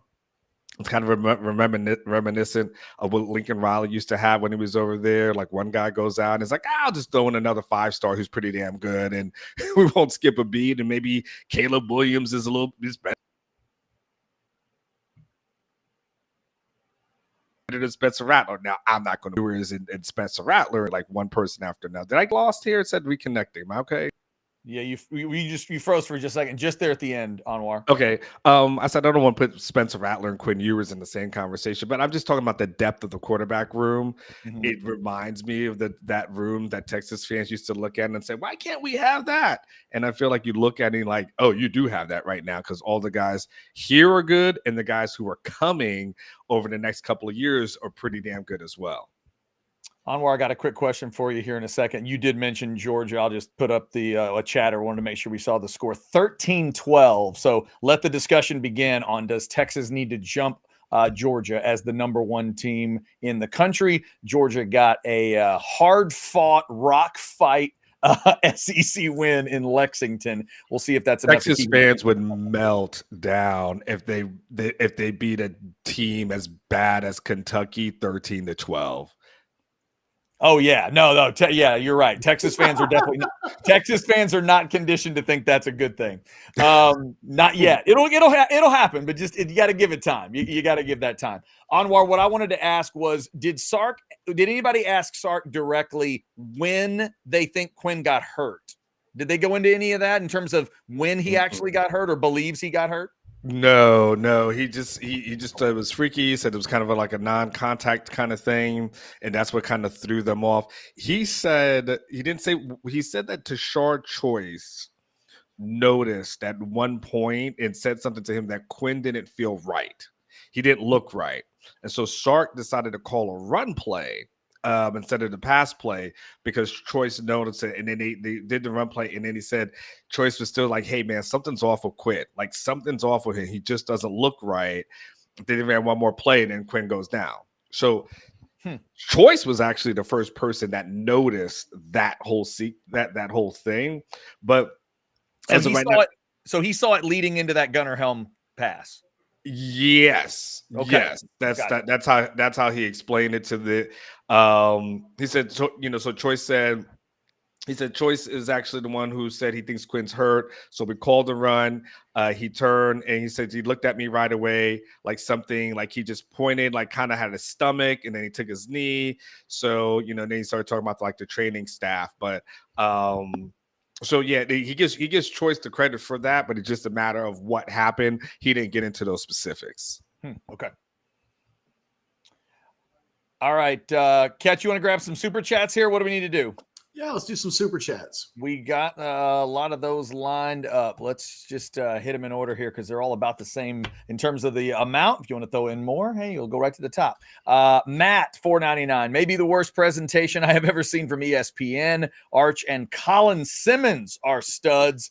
Get well, Quinn. We have not had a Colin Simmons discussion yet this evening, fellas, but if I'm seeing the math right, 17 total tackles between Hill and Simmons, and I think it's 9 solos between the two. They both looked awesome. Anwar, what'd you think of 11 tonight? Dude's a stud. It's crazy that he commented on something that Alex and Cody had said when they was talking about how good he was, and he basically tried to say, haven't seen anything yet. Wait till I get there. Well, damn, if there's more that's in the tank and this is just the start of it, dude is special. I mean, he is absolutely special. Love his play. He's going to be a stud when it's all said and done. So love everything that I saw of him. He's a beast in the making. Yeah. I mean, he looks like that guy could be like that. He's not as big at this moment. I don't know what he's going to look like in another 2 years, but that like Myles Garrett-ish kind of impact where you're just like, damn, that guy's a beast like that. Catch this just in. 5 stars are pretty good. I think Colin Simmons might be the best player on the defense right now. Yeah. And I say that with obviously, I think a healthy amount of respect for Anthony Hill. I think Malik Muhammad. I mean, there are guys. Andrew Makuba played another really good game tonight. Johnny Barron's playing really well. Colin Simmons came in the second quarter on a drive where UTSA, there was the drive that ended with the missed field goal. And he came in and just ended the drive. He made a play where he started on one side of the line, was coming in with quarterback pressure, and ended up tracking the running back down the field about 5 yards down the field, helped make the play. Then he's involved in the next play. And then on third down, he gets a pressure. And it was like 3 straight plays. And then he made sure the UTSA quarterback knew about it on the way off the field. And I was like, oh, wow. We've officially entered the I can trash talk. I'm good enough now as a college player that I can trash talk. And then for the rest of the night, it felt like he was everywhere. And we've spent a lot of time in the last couple of weeks and even going back to August, we've been talking about this Texas defensive line and who the starters are and where the big plays and the sacks coming from. It's 2 weeks in a row he's gotten a sack. He does the thing that the other defensive linemen, edge players, ends, I think, struggle with. He finishes. That's the difference between him and everybody else. He gets on the field, and he's a little bit quicker, a little bit more explosive, a little bit more natural of a finisher. And, he's going to play more. I don't know what happens with Trey Moore. I don't know what happens with Barron Sorrell, who I thought played really well tonight. I don't know what happens with Ethan Burke and Colton Vasek, who, oh, by the way, had a sack and a pick 6. But Colin Simmons may be the best player on that defense right now. And I think the coaches and the rest of the players are going to have to adjust to the fact that 11's not playing less moving forward. I don't know how they put them all together. I don't know how they get all the guys the snaps that they want to get snaps to. But 11's not playing less moving forward. He's only playing more. And by the end of the season, he may be truly the best player on this defense. We're now looking at a guy, if I were to say, by the end of the year, someone is approaching double-digit sack numbers. Isn't he the guy? Oh, yeah. He's the most likely candidate at this point. If That's I most tell likely you at the candidate. end of the year, after 12 games, that somebody has 9.5 sacks, I think it's 11, right? We're like, okay, Yeah. watch I think out that- for Simmons. And so we may be looking at a guy who ends the season as a national freshman player of the year on the defensive side of the ball. He's got that kind of upside. He plays on an elite level team. I think he's going to be a producer. I thought it was awesome tonight. We haven't talked enough about him, and it's only because Arch Mania and the Quinn situation are such dominant stories. But I thought tonight was the Colin Simmons breakout game where, from now on, I just fully expect him to play a lot. Yeah, everybody's talking about the soap opera, but there ain't no soap opera to a hammer and a nail, and that's what Colin Simmons' play looked like. I'd run every defensive play I could with 0 and 11 on the field. That's Kwiatkowski knows that, but those two guys together are just incredible already. A couple real quick ones, guys. Check this out. 199 super chat. Matt says SEC storied Book of Manning is on ESPNU right now. Don't think that's an accident. Also, I enjoyed this one earlier that apparently Arch has just passed Trump and Kamala in the polls. Blake for $2. Thank you very much, Blake, for that. Also, a big thanks to Anwar in capital letters from Oscar. $4.99. Thank you, Anwar. He beat up on a poor UTSA team. Can he do that in College Station or in Austin for UG, etc.? Oscar, we're certainly a ways away from College Station, but I mean, Georgia's a long way away. Anwar, we're a long way from that kind of thing. But again, let's clarify. I'm glad Oscar sent this. Anwar, you said in the post-game comments from Sark, you didn't get the feeling like Sark is thinking this could be long-term for Quinn. No, there was nothing like that indicated that. He seemed to be kind of calm about it. And I've covered him long enough to know where he might have a little concern. Usually the indication is when coaches really don't want to answer the question, that's when you usually kind of know, like, man, this thing is bad. Usually when he's like, yeah, I'm not quite sure about it. Like, it was kind of weird that it happened. Like, yeah, but he played really good. Like, and he's just talking and like he's in a good mood about it. Then like if he was, now it helps that he has Arch, and so you could be in a really damn good mood as well. But yeah, I mean, look, Oscar again. 100%, like you give Arch the credit and the flowers that he deserves for an outstanding performance.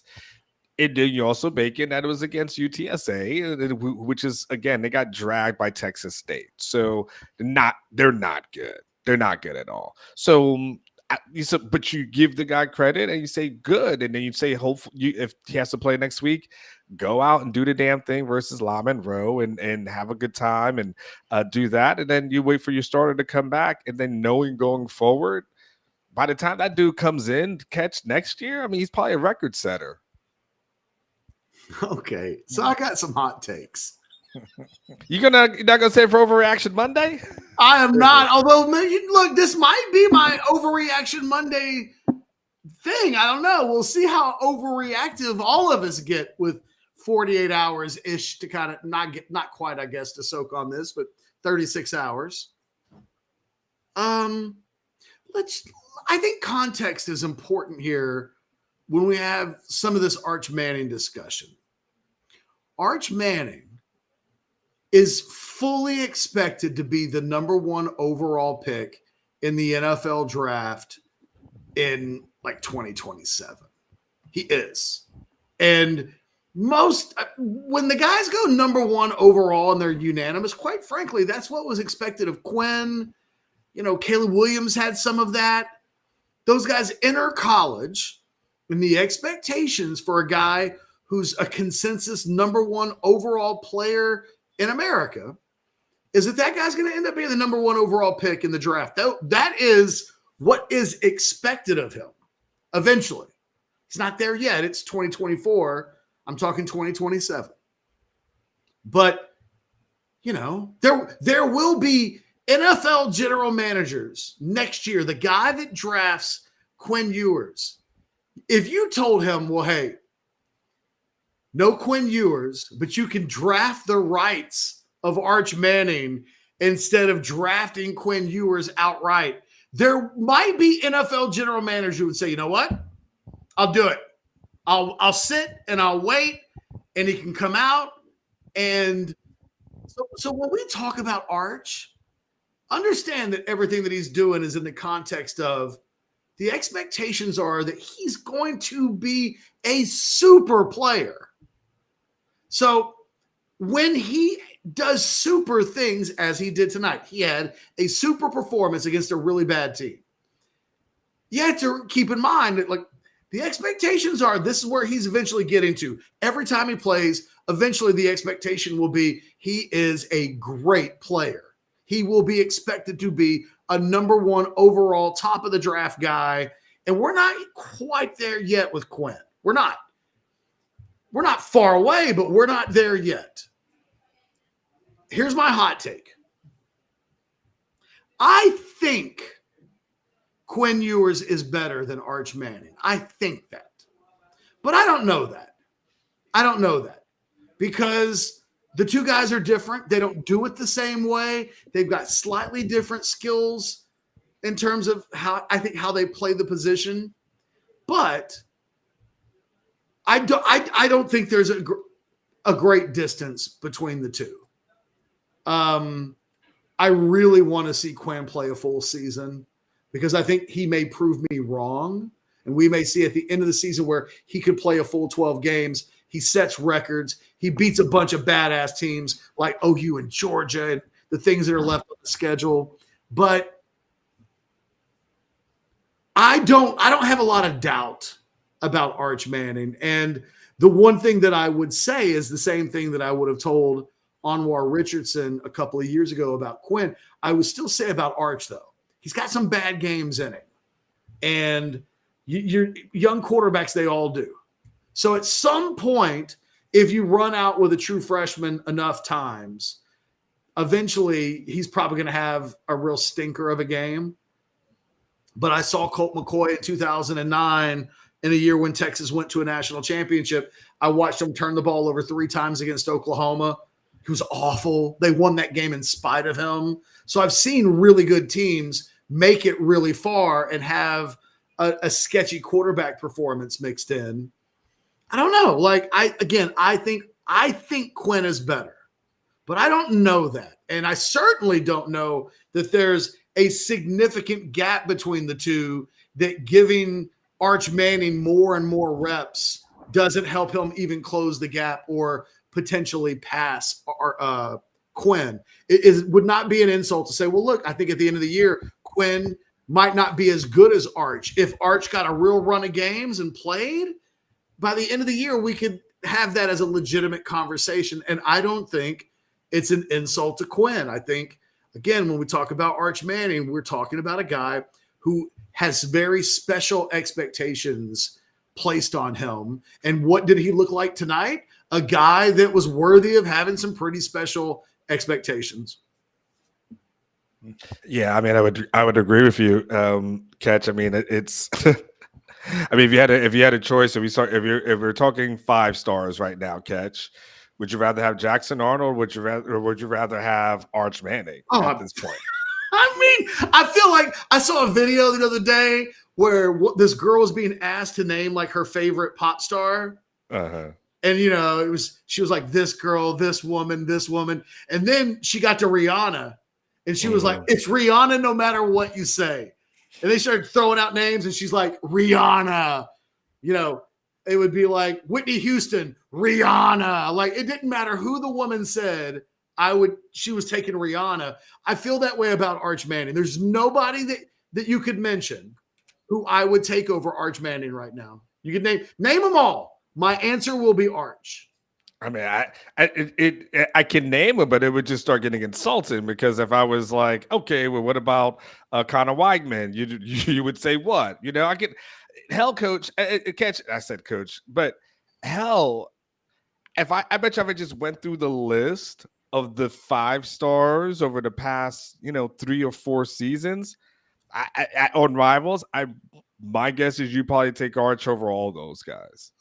Except for Caleb Williams. Okay. Because we've seen Caleb Williams Sure. become the number. But you know what?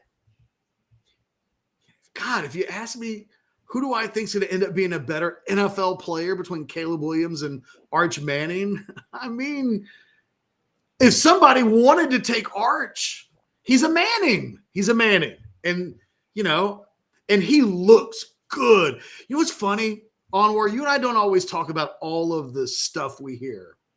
But there was a moment last year, probably during the spring, when you were hearing from some people, he's not even as good as Charles Wright right now.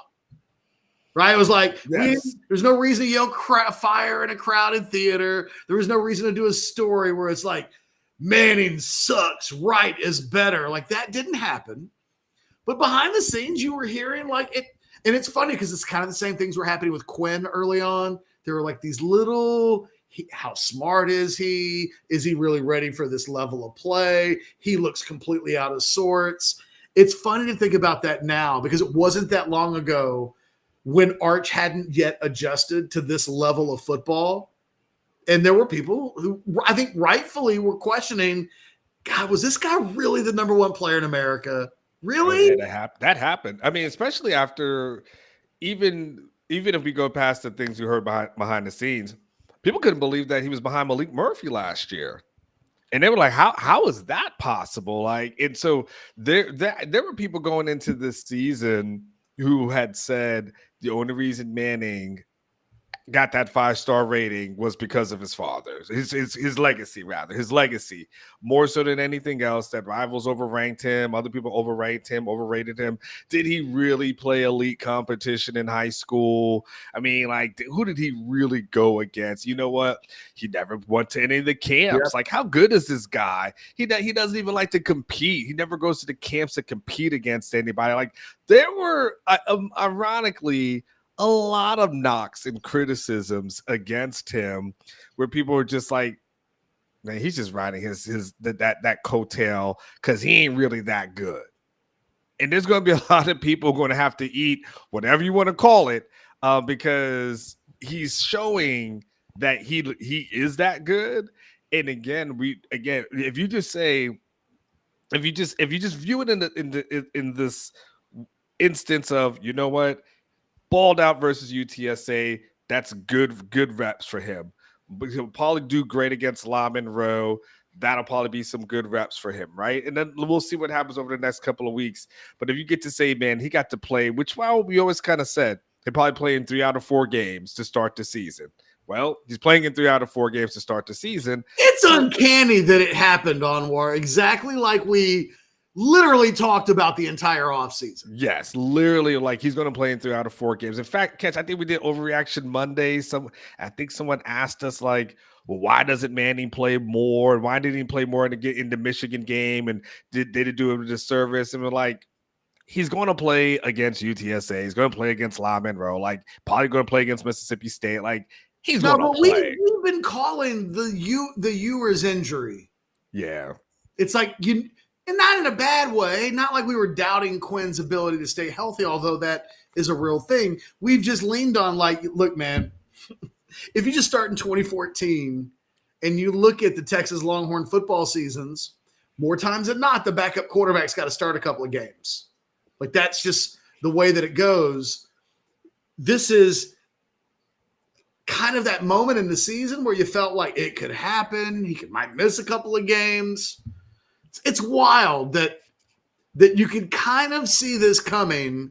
I don't know that you could completely see Manning performing this well. He's going. If and when they talk about him on like NFL Countdown tomorrow, I will not be surprised.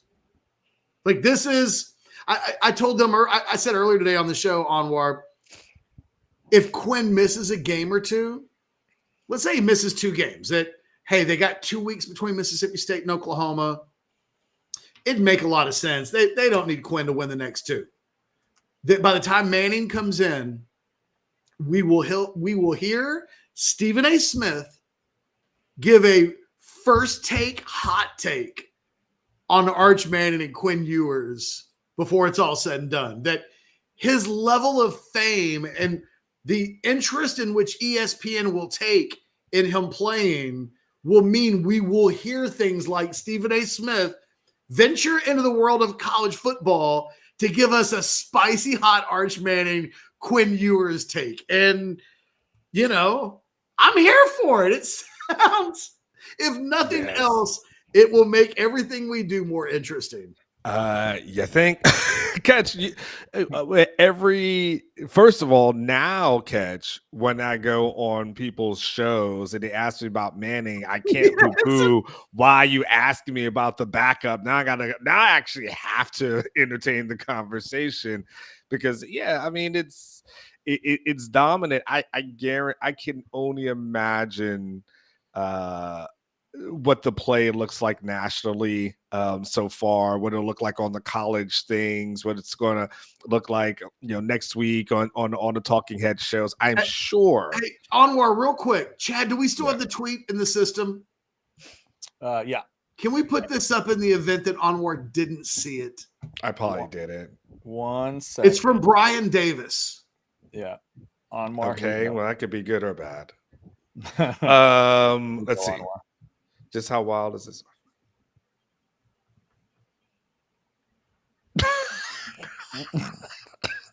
Heisman odds. What? Yes. Heisman odds from 150 to 1 to 20 to 1. Wild, Before man. the game was even over. That's at 8. That's 8:34. So that's somewhere in like the second. That wasn't. quarter, maybe? That was not Brian Davis going to Vegas websites. That was him receiving a note from ESPN alerting everybody that the Heisman odds had shifted on Arch Manning. They probably also got a note, and just in case y'all want to know, ESPNU, we're going to run the Book of Manning tonight. Just because. Look, I mean, ride that while it's hot at this point, right? So I get it. Yeah. I ain't mad at him. I mean, I'm not mad at anybody, quite honest with you. I mean, I'm not mad at anybody, but it's going to be when he finally does take the job, it will be Catch. I don't know if you've I don't know, maybe VY might be the closest you've come to it. I don't think there's anything like this. But I was going to say, from a social media standpoint, I don't know if you would have ever seen anything like it. The thing is, Sims was crazy, but Sims was never this. He wasn't. Sims never had a game, not one game, where he looked like Arch did tonight. There were Chris had some moments, but you wouldn't even point to him going on the road at Kansas State. I was going to say, wasn't he good in the Kansas games? It wasn't that usually his. No, he went on the road as a senior and against, Terrence Newman and an incredibly good Kansas State defense. They won that game 17-14. Mm-hmm. He won the game. And in the end, I think Roy Williams caught a bazillion passes that night. He was good. But it wasn't, there was never anything like this. The stat that I saw earlier tonight, that Arch's 67-yard touchdown run is the longest touchdown run by a Texas quarterback since Vince Young in 2005 against Oklahoma State. And the thing is, Anwar, that's a famous touchdown. I mentioned it to Chad. He was like, oh, God, the 80-yarder? And it's like the pump fake and the comeback. And it is a historically relevant, all-time memorable play. And Arch did that. And I don't even know if that was the play that I was most impressed with tonight. Arch made a couple of passes. The one he throws to Wingo where he's rolling to his left. He's throwing right. He just flicked. Is very much kind of a ball you might expect Quinn Ewers to be able to throw, where it's like, oh, wow, look how good his arm is. And then the ball that he throws to Jonte Cook in the corner of the end zone was that was a get me out of my seat, holy cow, what a throw kind of moment. All of that happened in the same night. He finishes with a 341 quarterback rating, which feels like the type of absurd thing that Kyler Murray and Baker Mayfield used to do at Oklahoma, except their ratings were only 200. It's just crazy stuff. And here's what I think. This is the funny part, Anwar. Remember in 2021 when Hudson Card gets replaced by Casey Thompson, and the next two games were it was Rice and somebody. And so I remember us having this conversation about Casey Thompson where he ends up with 7 touchdown passes in his first like 2 2 starts. And my whole thing was Hudson Card would have done that. Like he hit a part of the schedule where those teams suck. And Casey Thompson was going to do that, but I think Hudson Card would have as well. I think Arch Manning's about to have some sick numbers in the next 2 weeks. And I think Quinn would have done the exact same thing. I'd be taking Quinn on my prize picks against La Monroe and against Mississippi State. But now Quinn gets to do that. And there's a world out there where if he starts the next 2 weeks, and that's not a slam dunk, maybe Quinn comes back early. Maybe he's a quick healer on this. But there's a world out there where when he comes back, Arch Manning is the number 1 ranked quarterback in the country from a pass efficiency standpoint, because he'll have built his numbers on second half in the opener. Then he gets UTSA, then he gets La Monroe, then he gets Mississippi State, and maybe his quarterback rating is like 225. You can't write this stuff. This isn't natural. This is almost different than anything I can think of in the history of college football, where the number one guy at a school is a likely first-round draft pick and one of the best players at his position in the history of the school. And the backup quarterback is a guy that just always seems to have an ace up his sleeve when it comes to the Quinn Arch thing. It's bananas. And we're going to talk about it for weeks, because I do think my guess is that Quinn misses a couple of weeks. I'm no doctor, clearly. Don't ever listen to anything that I say from a medical standpoint, but he seemed bothered by the injury when it happened. I'm sure he got good drugs, comes out at halftime, and he just did not look like a guy that thought, I'll be back on the practice field by Wednesday. He just seemed the kind of unhappy you would be, where you're much more frustrated at the outlook than maybe anybody realizes. When you walk off the field with a towel over your head so people can't see your face, you're definitely feeling some type of way. Like you're not feeling like, okay, this is just something minor. Let me run into the locker room. I'll be all right. Like, he was in that tent for a while, and they can't give him a serious medical assessment without running tests. But it was enough where they were like, dude, this ain't good. So you're gonna this is probably not good. He's smart enough to know whatever they told him it was. Okay, I'm probably gonna have to miss a couple of weeks, and he comes back out. He's got the hoodie on, and he's on the sidelines, but you could tell it was rough. Like, I know Sark said certain things, but you could tell from his body language and from his face, you could tell there was some major disappointment there. Some major look, we're all human. And I'm not going to sit here and ask Quinn not to be a human being in this moment. Like, your backup is one of the most popular quarterbacks in the country. Like, it just is. Everyone always asks you about that guy. Like, and as a human who you're like, but I'm the starter. I'm literally the starter. I beat that guy. Like, you're literally telling yourself that guy can't beat me. So why are you guys jocking him? He can't beat me. Like, he can't beat me for this job. And you guys are acting like he's the earth, moon, and stars. And then, anytime this guy goes into the game, it's like a thunderous, crazy, applause of some sorts. It's like someone just won the World Cup. You're like, what the hell just happened? Even when I get hurt, they sound like that on they're going crazy for him. I'm in the tent trying to get worked on, and I'm sure when I hear them going, he's got to be like, just laying there like, F my life. Are you serious right now? I guarantee you. And it probably did go down like that, didn't it? Yes, he's because in he's the in the tent. And it tent. sounded like Yes. yeah, he's in the tent, and it sounded like Taylor Swift hit the stage. And then with a cannon followed after a score, Yeah. So Exactly. so he's smart enough. Exactly. He's smart enough to hear the cannon and know, okay, well, dude just scored. Everybody's going crazy while they're working on me in this tent, and then knowing like here I gotta go, gotta deal with this BS. I'm smart enough to know what everyone's going to be talking about, and everybody's going to be talking about him. Ain't nobody going to talk. He's a human. He's a human, and if he didn't wear it well, I can totally understand that, because I think we all would kind of feel that kind of way. You know what else? Chad, real quick. Yeah. Because you pointed this out earlier. I hadn't thought about it, but the Dr. Pepper commercial thing, I saw that 500 times today. We'll see it over the course of the next couple of weeks where I don't need backup.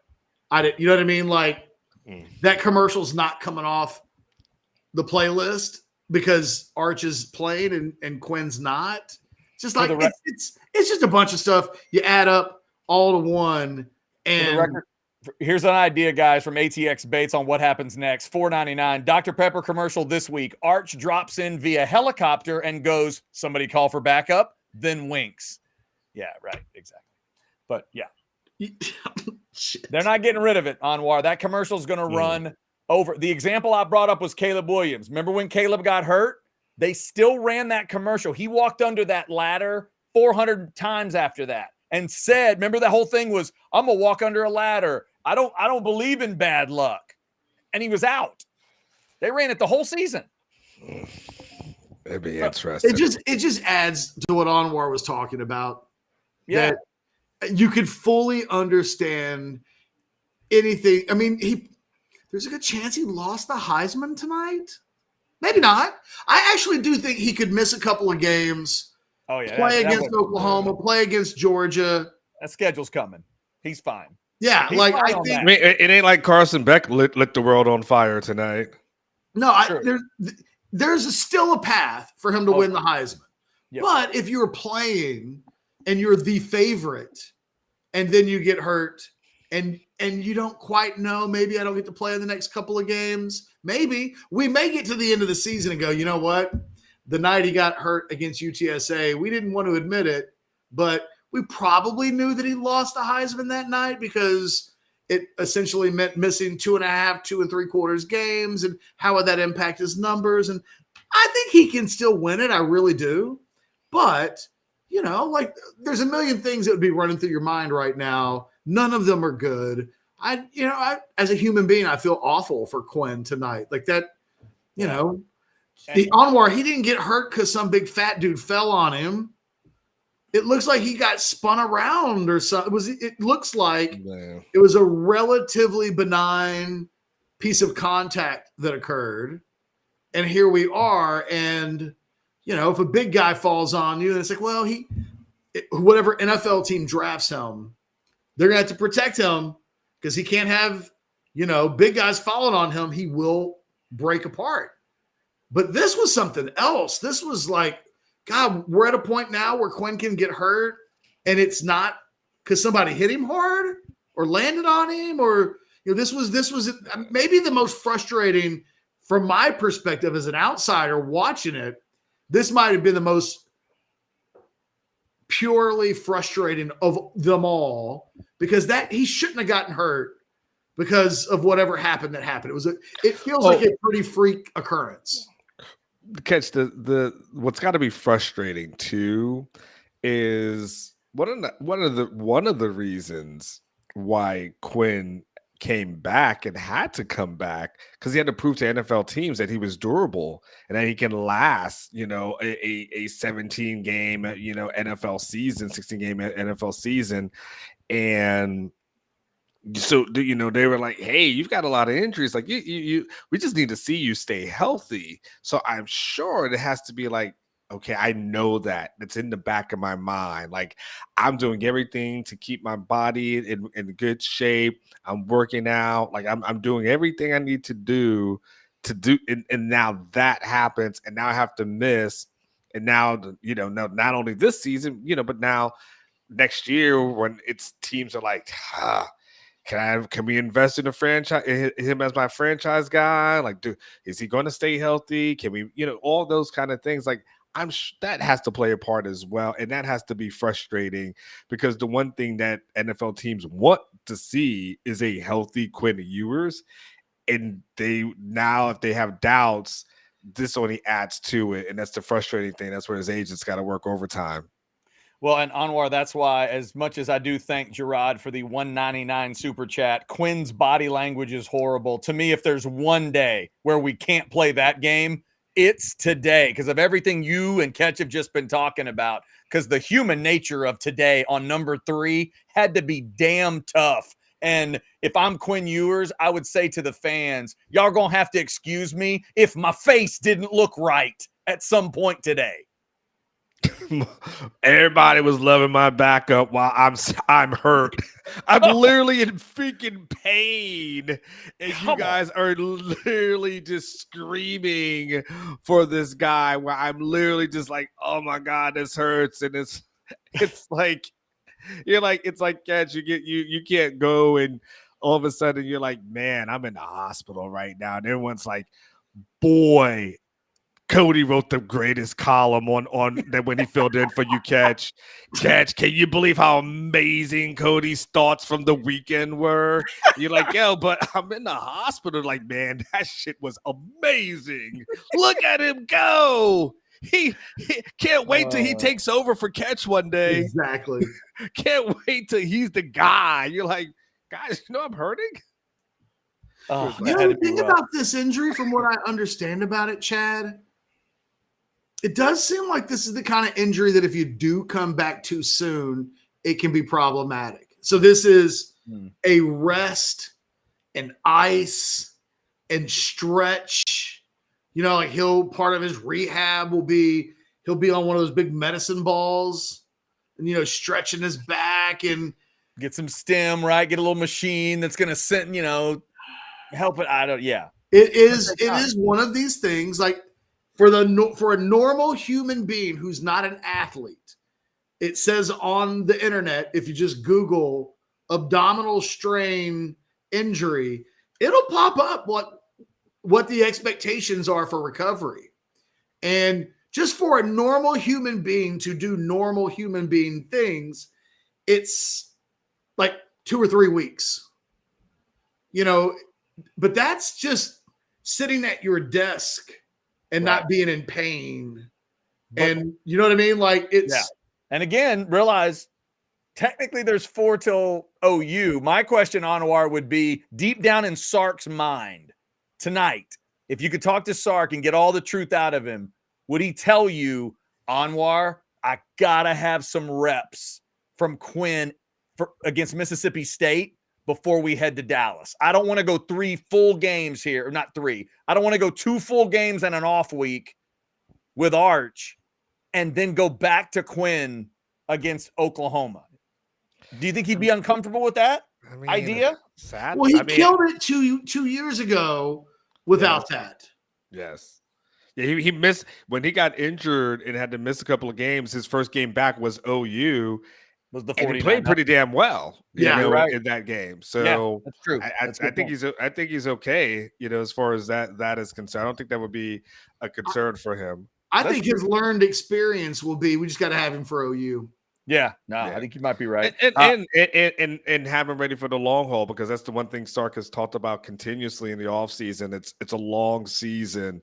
And we got to make sure, what do you say? There's 17 games, guys are going to get hurt. And I got to make sure that I've got my guys ready for that long season. So, And all I know is you take the 15 fan bases in the SEC that are not in Austin, combine the sound of all of them reacting to their backup quarterback going on the field, and it does not equal what the Texas fans do. Like, that feeling has to be a good thing deep down for a Texas fan to understand. People have been chatting it tonight. They believe in Quinn. He's their starter. Get well soon. but man, do they have confidence if things have to go to Arch Manning. Backups. How about starters? I think there might be a half of them that aren't excited about their starters marching out, let alone their backups. Actually, Onward, let me check with Florida and A&M fans on that. Would you you would? Okay, all right, okay. You take Arch. Jeez, all right, fine. They would. Yeah, they would take Arch in a second, I think, over everybody that maybe that played today, even though the Aggies had a pretty good performance today. $10 super chat from Tucker. Best damn man in the land. See what you did there, Tucker. Well done. Well done. With some exclamation points going there. A beverage or two. Little beverage. Nothing wrong with the beverage. Nothing wrong with that. I encourage the beverage in the super chats. Nothing wrong. $4.99 super chat from Matt. If I had $1 for every minute ESPN showed the Arch stat line. They did love on the Arch stat line. It was up for a long time during that game. Matt, thank you for $4.99. We appreciate it. Let's see. 2 more in there, Chris B and Andrew. Yeah, there's some more there. $4.99 from Gerard. Gerard, a little complaint here. We should never play a team this bad again. They resorted to hurting our players. I tweeted CDC. They were talking crap to Sark. Bush League Bull. Yeah, Gerard, you're going to play a couple teams every year that are. You're in the SEC. You're going to play crappy teams. Hell, this is better. This team is better than some of the guys that the other teams in the FCC phase. They'll SEC teams will put a non-FCS team on their schedule and not think twice about it. Yeah, no, you're going to have to get used to this. That just in La Monroe is next week. Yeah, that's true. That's true. That is also the case. $4.99 super chat from James. Simmons is a monster. Arch is great. Right now, I still feel Quinn is better. Again, Simmons gonna be a problem. Thank you for that, James. Yeah, we talked about Colin Simmons earlier, and he did have another incredible performance. Just, it's kind of a weird thing to process, fellas, that it's happening so quickly for him. I mean, I guess sometimes the biggest compliment you can give a young person, a freshman in this case, or what, like the youngest person at the job, the biggest compliment you can give them is you forgot they were young. And in this case, it's that you forget he's a freshman sometimes. I watch him play and I don't think, man, that's a freshman. But that's exactly what he is. And he's a badass that fast. Anwar, I think the thing with Simmons is that it's the same thing we're talking about with Arch. There are guys on the roster right now that are better players than he is at his position. And it may be holding up at the point of attack and short yardage or whatever, right? But every time that dude plays, his growth and his place as a player accelerates. And because he's a 5-star, his ceiling's so high. So it's about ramping up to where he can be. And at some point you go, okay, well, he's just better than everybody. At some point that will happen with Colin Simmons. That's the point that I would make about Arch, as you're talking about. And Quinn's the same way. If Quinn had been in this situation a few years ago, no matter who was in front of him, we'd go, well, Quinn's going to be a first-round draft pick, though. So sorry, Sam Ellinger, or sorry, Casey Thompson, or sorry, Hudson Carter, whomever. At some point, this dude's just going to, at some point, he will go beyond you. And, I think that when we talk about Arch and where he might be if he keeps playing, you point to other guys, Ryan Wingo. You point to, I felt like, man, there were badass prospects making plays. I was constantly reminded in this game on how talented this team is, because it felt like every time another play rolled around, there was a different former super blue chip national top 50 guy that was making a big splashy play. It was like, damn, he's good too. And it felt like every 5 seconds I was going, damn, he's good too. They have a lot of damn, he's good too players. They do. It goes back to what Sark said when he said, like, this is the deepest team that he's had since he's been here at Texas. Well, he ain't lying. and so this is one of those, as we get to learn Sark, we now know when he says he feels really good and he feels he likes certain things, it's probably pretty damn bona fide. Like it's pretty, it's like if he says like we're really deep and we feel good, you're like, all right, you're good. All right, I believe it because the proof is in the pudding. We see it. It's wave after wave after wave after wave. I mean, you're running that.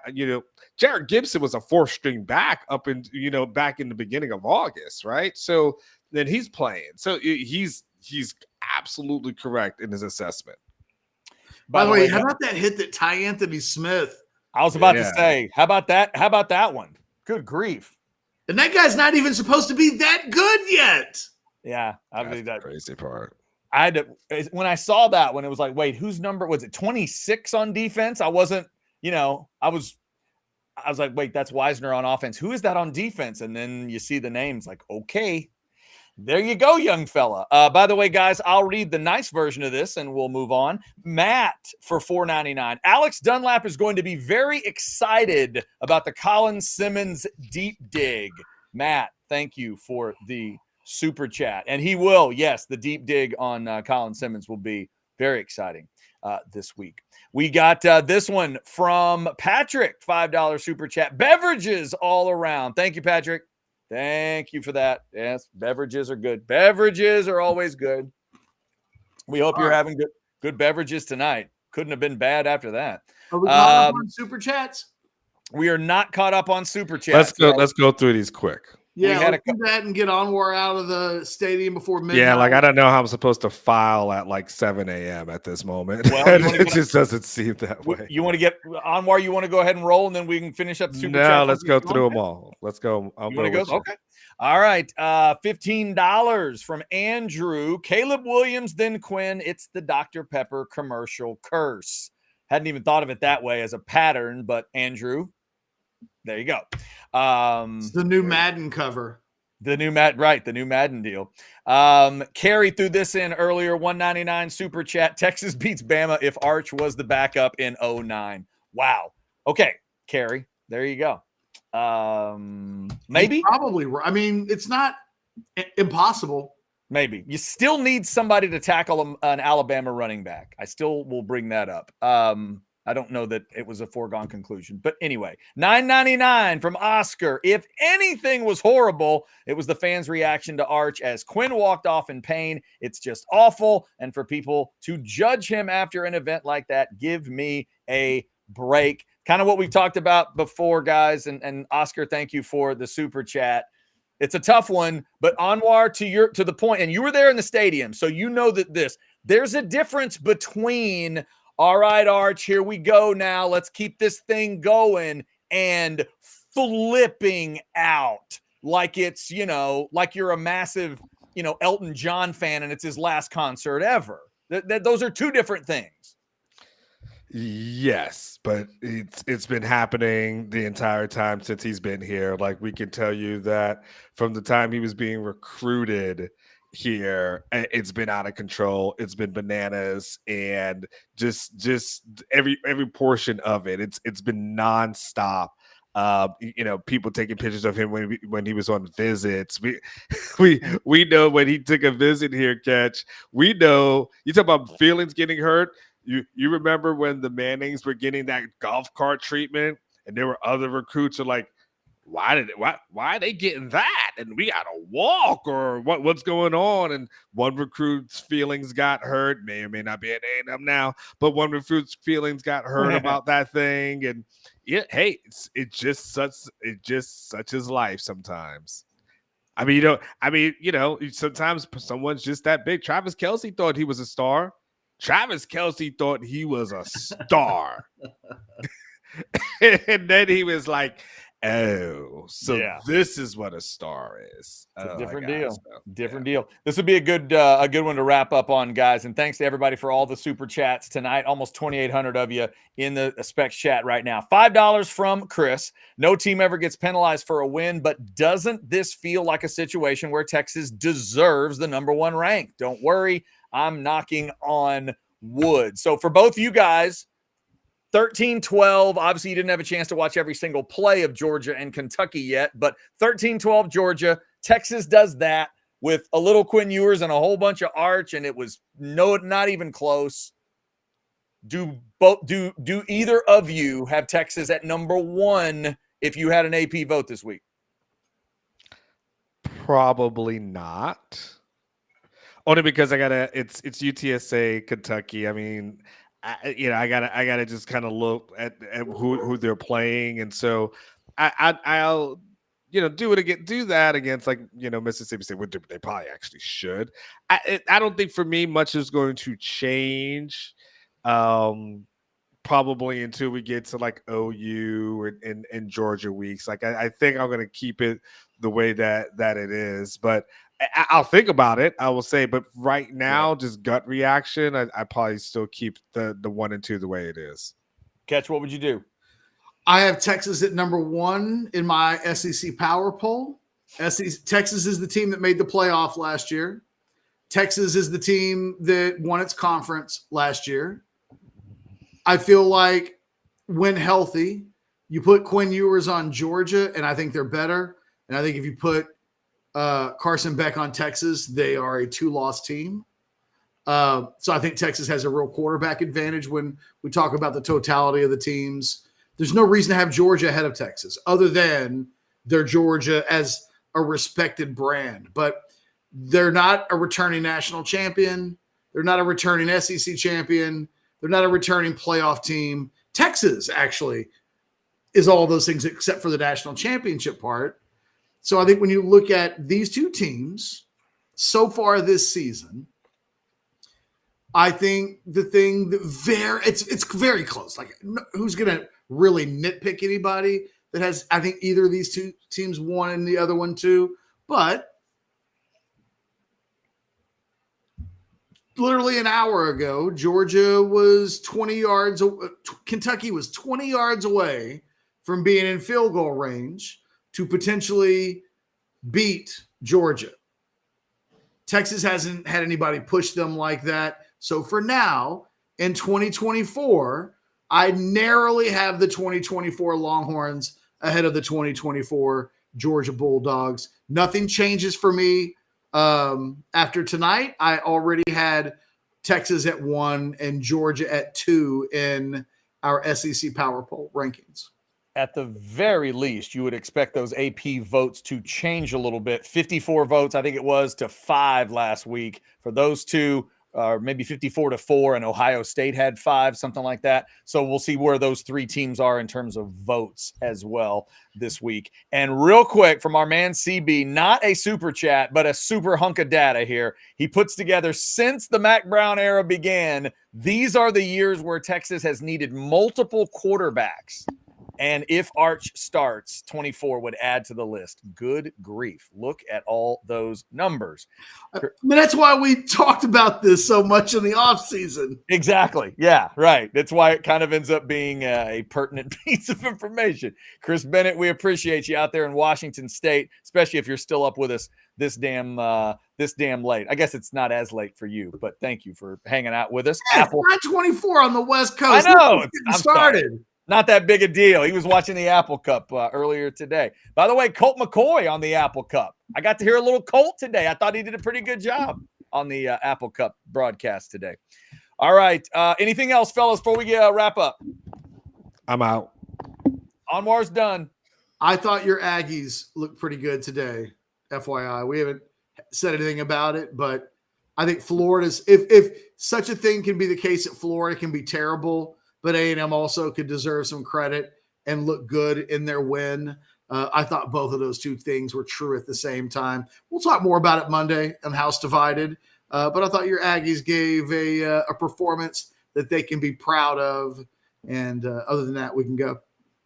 Over 2,800 folks in the Specs chat as we get ready to close the doors. Thank you so much. Like, subscribe, get your notifications. The shows are coming this week, and Texas is getting ready to play ULM. And again, hopefully you've seen that crawl. You've got a week to figure out ESPN Plus. If you're a little on the older side like I am and you're trying to keep it all figured out, call your brother, call your uncle, call your grandpa, whoever's got that ESPN Plus account. Don't get to kickoff of maybe Arch Manning at home ready to light up ULM and you don't have ESPN Plus. Next week, 7 o'clock kick, ESPN Plus. for Texas and ULM. Y'all have a great rest of your weekend. Check out Orange Bloods Live, of course. Check out orangebloods.com for the very latest. And we will be back next week. 2-minute warning of that game. Will be even later on a 7 o'clock kick for Texas and ULM. We'll talk to you next week on the post-game show. Texas wins another easy one, 56-7. They are 3-0, and there's quarterback stuff to talk about.